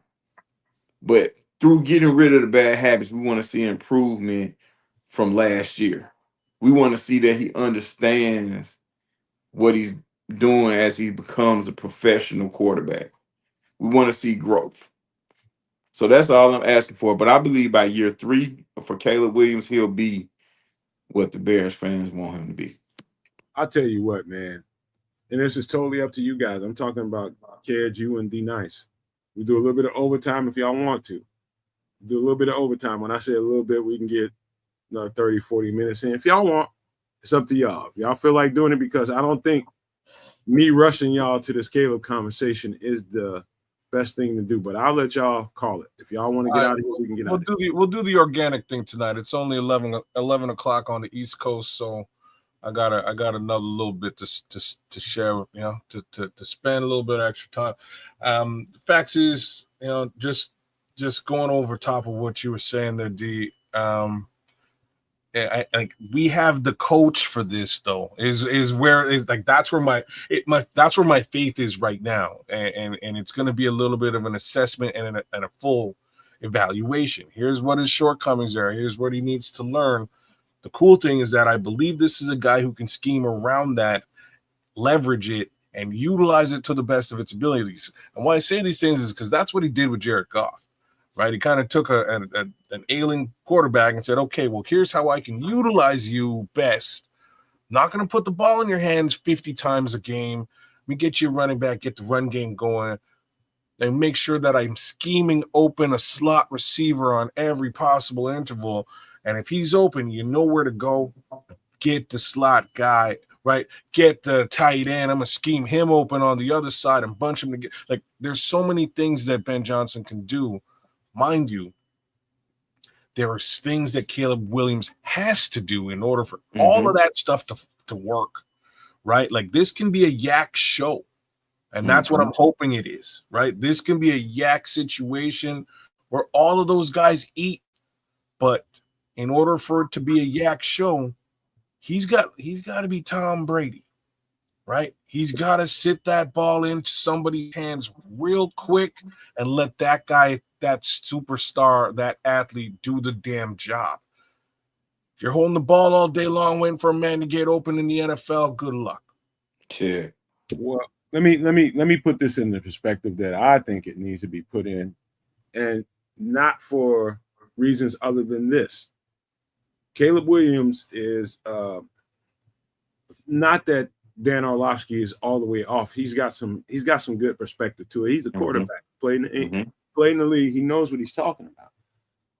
I would say this: Caleb Williams he's in an unfamiliar territory as far as I would say, as far as pro quarterback goes. You got to learn how to play under center to be really, really effective, especially in this guy's offense. And I hope that Ben Johnson keeps his foot down when it comes to that, because the easy thing to do would be, okay, he's not acclimating to it very well, so let's go back to doing what he likes to do, and that's just running around. He's got 5 to 6 seconds to, figure out where to throw the ball, and he doesn't have to think. That's not what you want. In order to get Caleb Williams to where you need him to be with his physical skill set, his skill set is tremendous. In order for you to get the best out of Caleb Williams, you need to teach him this game. And so at this point with Caleb Williams, he is trying to listen to the verbiage, go to the huddle, the pre-snap stuff, just getting to the line of scrimmage. Now you get to the line of scrimmage. Now can you dissect what the defense is trying to do to you? Are you sure? Are you comfortable with what you think this defense is? Can you call a check at the line of scrimmage to counter what the defense is trying to do to you? Are they disguising things? Do you know exactly what coverage they're sitting in? And do you know exactly what play to get into? They're trying to figure that shit out with Caleb as we speak. And so when Dan Orlovsky says stuff like that, you have to understand the perspective that he's coming from when he says it. And I'm not going to totally just shit on the guy. I believe there's some truth to it, 110%. But that doesn't mean Caleb can't get past this hurdle. It's a huge hurdle because he hasn't done this before. Yeah. I think the coaching staff understands, and Caleb put on display last season what he can do. Now, I think this offseason they focused a lot on the things that he has been uncomfortable with, and they're really trying to hammer that home to him. Because, like I said, man, nobody's saying Caleb, just because he's number one pick doesn't mean he was supposed to be perfect coming out. You still have to coach these guys, because being good enough and successful in college football does not mean that you're going to come to the pro game and be dominant. It just doesn't mean that. Hell, Peyton Manning came in and he struggled mightily, led the league in interceptions. And if you pay attention to what Sean Payton did to Bo Nix at the beginning of the season, I hate to, just mention other coaches on other teams, but this was something worth looking at. Sean Payton put Bo Nix in the most uncomfortable situations the first couple of weeks of the season, and had him throwing the ball at a ridiculous rate. And Bo Nix, he struggled the first part of the season because he was doing things that he was uncomfortable with. But by the time week 6 or 7 came, you seen the evolution. You seen Bo Nix reaping the rewards of the tough coaching. And really that's what coaching is. You know what I'm saying? It's maturating these abilities of these guys as you know what I'm saying, come in and that's looked at as special. Your job is to take them to that extra level. And putting guys in situations where they're uncomfortable and they have to learn how to be comfortable in these situations. That's how they excel. Because it's well documented what Caleb struggled with. Holding the ball too long, he was inconsistent with the deep ball. And these coaches have answers. So okay, we know what you can do. We're not gonna pay attention, we're not gonna focus on that right now. What we're gonna do, we're gonna focus on getting your footwork right so you'll be able to hit that deep ball more consistently. We're gonna focus on you, you know what I'm saying, playing under center. We're gonna focus on your eyes, make sure you know what you're looking at, make sure you know what I'm saying you can identify who's what, and when you're dropping back, your vision is, you know what I'm saying, where it needs to be, and you can be more deceptive with the football, and you can find your reads a lot quicker as well. So I think the struggles we were hearing in these first couple of days is because he's trying to get through the things that he's uncomfortable with. But by the middle of this season and into next year, we're going to have the guy that we always wanted in this city, that I'm, quarterback. I'm gonna say this, man, and people listen. Whenever you're doing something for the first time and it's not comfortable for you, there's going to be that learning curve, man. That learning curve, it's as round as you make it. You know what I'm saying? It's as round as you make it. If you're rigid to the coaching, if you're rigid to the teaching, and you're rigid to the why they're trying to teach it to you, then you might struggle with that longer than you should. You got to be willing. You got to be a willing participant in the coaching and the teaching. And I'm saying Caleb Williams sounds to me like he's ready to accept that challenge, man. He does. And he sounds like it. What I would say to you guys, and this is just a warning, don't be surprised once the pads come on and they start getting into a little bit more serious football. You start hearing, oh, shit. Case Keenum is looking better than Caleb Williams in the offense. Tyson Bagent even is looking better than Caleb Williams in the offense. When you hear that kind of stuff, and I'm almost guaranteeing you're going to hear that. Don't take that as okay. Oh shit, Caleb, what's going on inside House Hall? What you should look at, how you should look at that, and I'm just giving you my experience and my perspective. You should look at that as okay. They're not feeling like Caleb is where he needs to be. They want to put some other stuff on the field to show him this is how it should look. That's how you should look at it. They're replacing him to put somebody on the field that can operate this thing in the right way. If it comes down to footwork, when it gets down the 3-foot drop, a 3-step drop, a 5-step drop, this is what it should look like when you plant your back foot on the ground and you're throwing it somewhere. This is a timing-based offense. Yeah. And so what I think they're doing, and I think Ben was smart for doing this, is kind of building this thing in a way that they're focusing on the short game. We talked about that a lot of times, kids.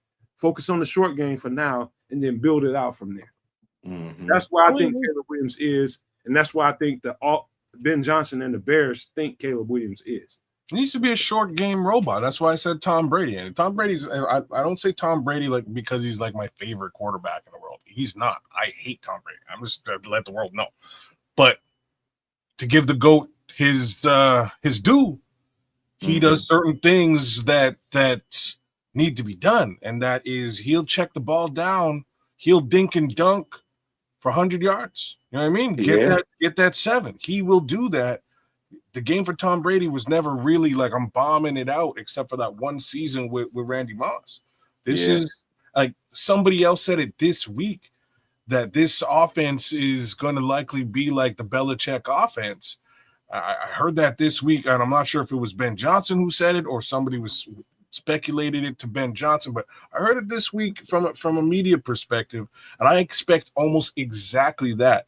The skill position players are innumerable on this team. There's a ton of them, and like I may be down on DeAndre Swift, but where I'm high on DeAndre Swift is his ability as a pass catching back. He's a fantastic pass catching back. So if you can utilize him out of the backfield, if you can utilize the slot receiver, whether it's Zacchaeus, J.P. Richardson, or Burden, you can do all kinds of things with the guys out on the wings. This should be a yak show, and it shouldn't necessarily really be the Caleb Williams deep ball 50 passes a game situation that we sort of saw last season. And this is all stuff that Ben Johnson can scheme around. So I'm fully with it. Where Nomad was a minute ago is that it should honestly sound exactly the way that it does right now.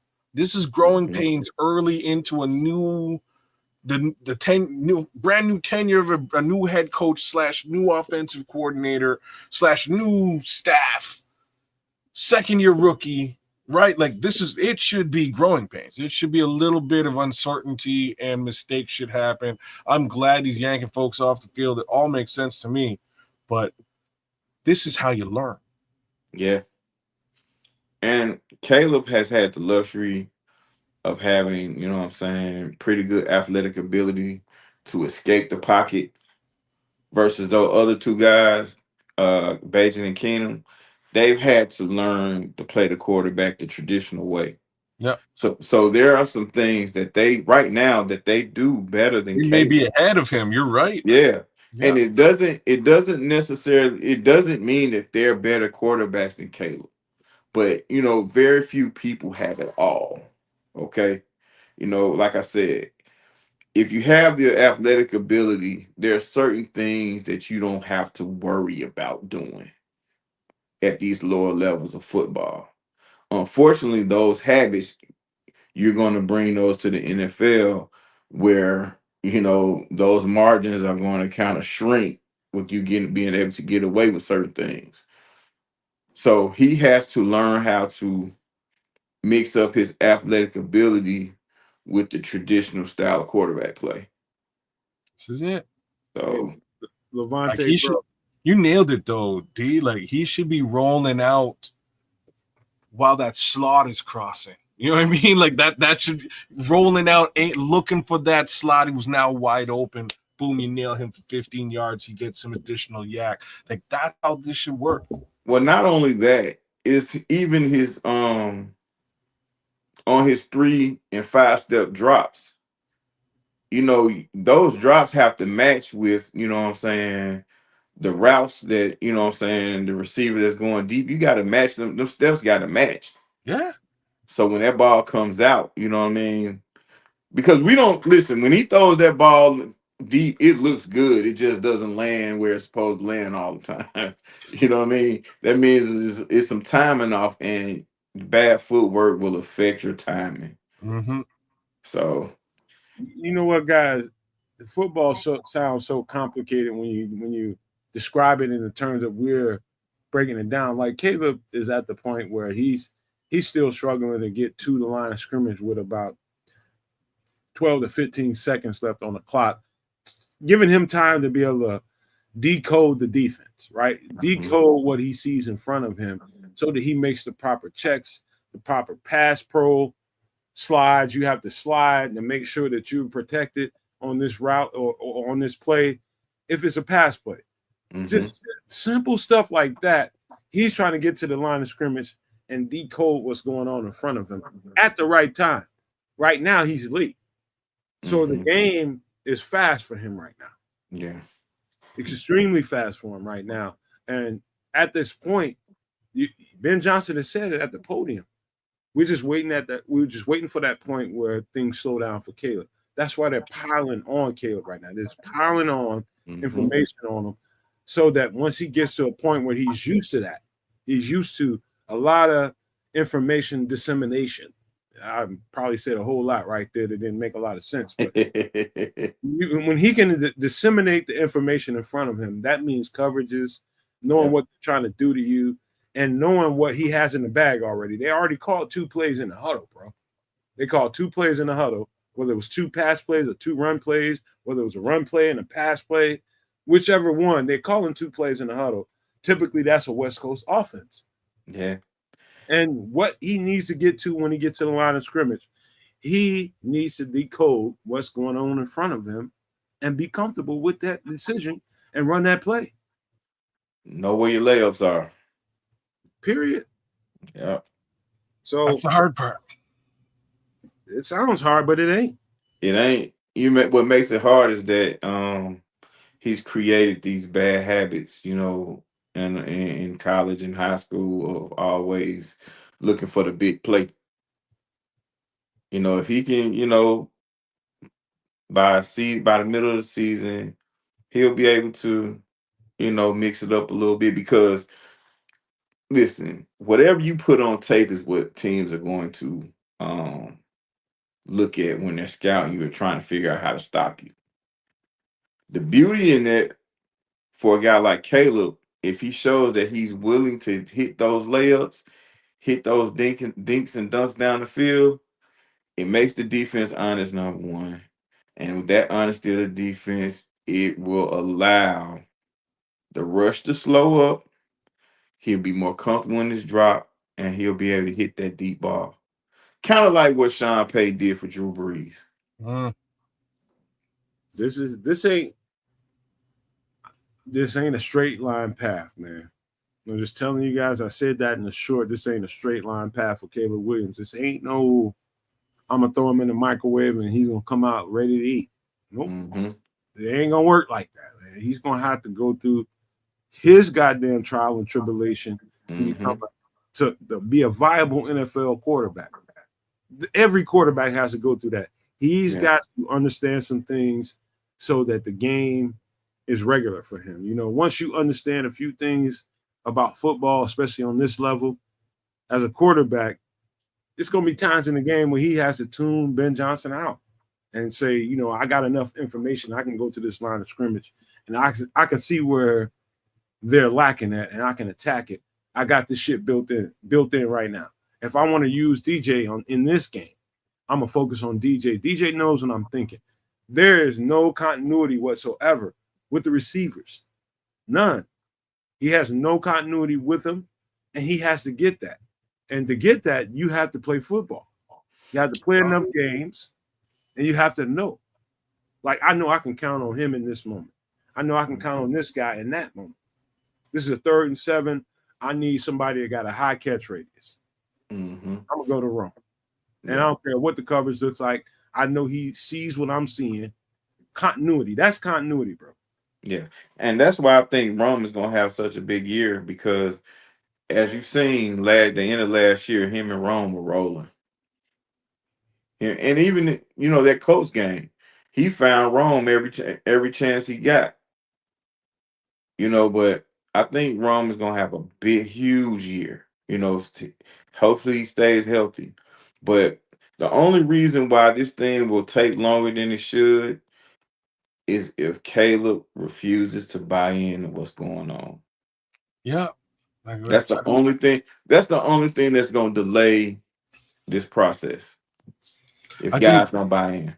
I think the three of us are in full agreement with that statement right there. I think that's the one. That is the worry we all have. I think that is the worry we all have. I'll be honest, though. So far, I believe that he's buying in, and he is, trying to do it at the very least. We'll see how long it takes him to get uncomfortable to him, kid. It's going to be like it's second. It's not, it's not second nature to him. It's not what he's been doing for the past. Heck, we can include his college film and all that too. It's not what he's been about. He's a big play guy, right? There were times last season, and I'll never forget it. There's one play where he rolled out to the right, then rolled out to the left, and everybody and their mom is chasing him. And Cole Kmet, of all people, gets wide open, and he's right in front of him, and he's staring at him. and Caleb Williams is looking like he's looking at Cole Kmet. They see each other, and he just decided not to, just didn't throw the ball. He's looking for something deeper. And man, just get the first down, bro. Right? Yeah. Get if it's 4, 4, and 4, that's 12. You're good. You know what I'm saying? Like that's the math. That's the math you really got to be looking at. If you can get, 10 or 15 or whatever it is after the first 4, great. But 4 is fine.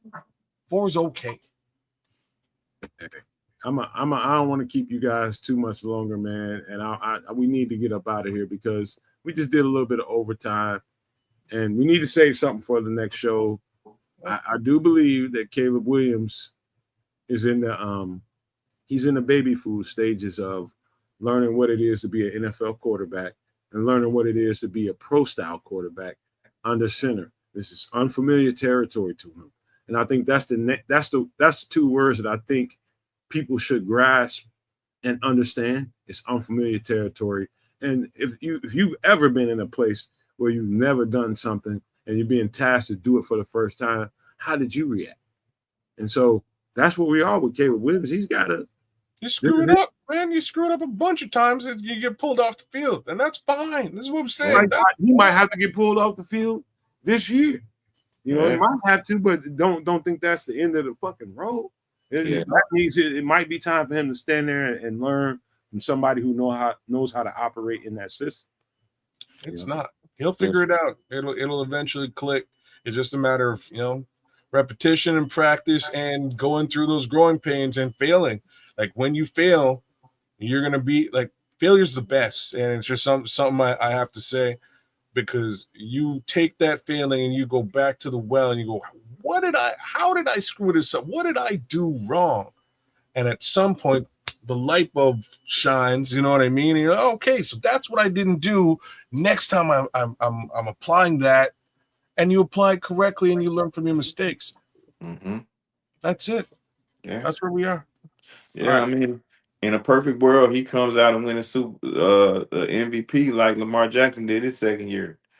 But if he can just boost his production up about 60 more percent than he had last year, we got something, man. That's it. We're gonna be all right. We've got situationally. I like the way we're set up. I like the way that we put kind of stop gaps in place in case people start struggling. Mm-hmm. You know what I mean? We've done that, and I like how we're set up. But we could talk about this on some extra sauce a little bit more and get into some more of this nuanced detail of that. But I'm just adamant with the people that support us. I don't want anybody to fall into this trap of Caleb's going to be spectacular. And if he's not, people are going to be, everybody's going to come at you and you're going to be like, what the fuck do I say? What I'm trying to do is curb your expectation because he's learning and he needs more and more and more and more reps to get to where he needs to be. And that's just where we are, unfortunately. That's where it is. But we got to get out of here, man. Kez, you want to give some closing thoughts, some shout outs, pleasantries, do that shit. Yeah. Big shout out to my guy D Nice for joining us. Big shout out to the folks over at CSP, including my guy the Bishop, who's in the chat tonight. Shout out to you, Bishop. I'll give the rest of y'all a little bit of love before we head out of here. Chris Foster joined us today. He's beating up everybody in the chat, but it's fine. That's what Chris Foster do. We got some Detroit love out here. We got Don Burr in the building. No love for you, Don Burr, as it should be. T Lines fan is out there. What is it? T Lines Run the North is out there. You get no love too, but you know what it is. Richard Long's with us tonight. FFG came through. Big ups to FFG and DG. Daryl Gibson's with us. It's Crimson's out there holding it down with the wrench, keeping the chat legit. Bear Truth 9, my guys out there. Shout out to you, BT9. Scrolls always cracking jokes, man. Keeping it lively. Paul Richardson, Paul Rodriguez, Levante Rogers, both y'all out there. Shout out to both of you guys for again keeping it real in the chat. The Good Minister's with us. He's doing the darn thing. So is Ron C and G-Man. And Who else is out there chopping it up, man? Honestly, the chat was popping tonight. That's what it's all about. Ryan Schlantzer's with us tonight. Who else, man? Anybody else? I'm sure I'm missing a bunch of folks, but hey, you know what? We'll keep it short and sweet tonight. And by all means, wipe your feet at the door. Give a like, share, subscribe right here at the Nomad Network. Do the same thing over at Keds of Canuck, and we keep building and we keep growing. The website will be launched very shortly. I know we've been telling you that for God knows how long, but I just spent the better part of the last 48 hours working on it. We should be ready to rock and roll real soon. There'll be some dope merch out there for you guys to cop and support the network, and we hope you like it. That being said, throwing it down to my guy D Nice. D, what do you got to say? Hey man, thanks for having me, guys. Again, great working, kicking it with you all tonight, man. Shout out to the chat. Shout out to all the Nomaniacs. Got love for everybody. Shout out to CSP. Again, it was a pleasure kicking it with y'all tonight, man. Love talking Bears with you guys, man. It's always fun, D. It's always fun. Thanks for coming. Dog, you were the pleasure tonight. Just for the record, you are the pure pleasure tonight having you on here, chopping up your football the way it needs to be chopped up. People go everywhere, man. Forgot to shout out Dan Brown, man. I'm gonna give Dan Brown. Hit him up. Go ahead, hit it up. Just read that off. Yeah, man. Big up to Dan Brown for spending some time with us tonight. Check out NFL Draft Diamonds. He does a great job over there. He'll continue to do so. Thank you for showing up, my dude. At Blackhawks Dan on Twitter. Check him out. Hit him up in the DMs and don't send D pics. Because we take care of our own over here. Shout out to Blackhawks Dan, aka Dan Brown, man. We take care of each other over here. We're gonna support you. And I know the Nomaniacs and Super Nomaniacs gonna follow. So just know we love you, man. We're gonna follow whatever you do over there. Appreciate you. Hey man, listen. I said a lot tonight. We said a lot tonight. We talked about Bears football in detail, talking about some of the stuff that we need to pay attention to as far as when the pads come on, things are going to get a little bit different. People are going to fall by the wayside and people are going to emerge. What to pay attention to. I think we handled that pretty good tonight, but there's still more to talk about. We tried to get it in a 2-hour show, but we a bunch of big mouths and we can't do it all in one show. I still got another 15, 20 bullet points to talk about, but we'll carry that over to some extra sauce on Wednesday. I'm going to try not to do any of that stuff on Feed the Bears throughout the week. And I would just ask you guys, if you're willing to, man, subscribe to the channel. Make sure you do that because it costs you nothing to do it. Make sure you hit that like button. And if you don't mind, share it with your people and say, if you like Bears coverage, these are the guys you probably need to be listening to. They're kind of low key, but these are the guys you probably need to be paying attention to when you want to talk about your Bears. These are the guys to go holler at. And so we pride ourselves on that. I want to say this, man. We do have the website coming out, just like Kid said. It's only like a snap away, really. We can do it now if we wanted to, but there's a couple of little technical difficulties we need to get to. And again, like I told you guys before we got really into the show, I'm going to leave this show and I'm going to go to the YouTube channel and I'm going to bring down the pricing on that and give it to $1.99 or $1, something I know everybody can afford. If you want discounts on the merchandise, which I know you would like, that's what you want to do. And go and grab you a Super Nomaniac membership. I'm just telling you right now, you might want to do it now, but if you want, wait till later. But if you want to pay full price for something, go right ahead. We would appreciate you. So I just want to leave you guys with these famous words before we get out of this show. If you can think it and you can see it, there's no reason in the world why you cannot absolutely manifest it. Do not, and I repeat, do not be a prisoner of your own mind. But with that being said, we are out.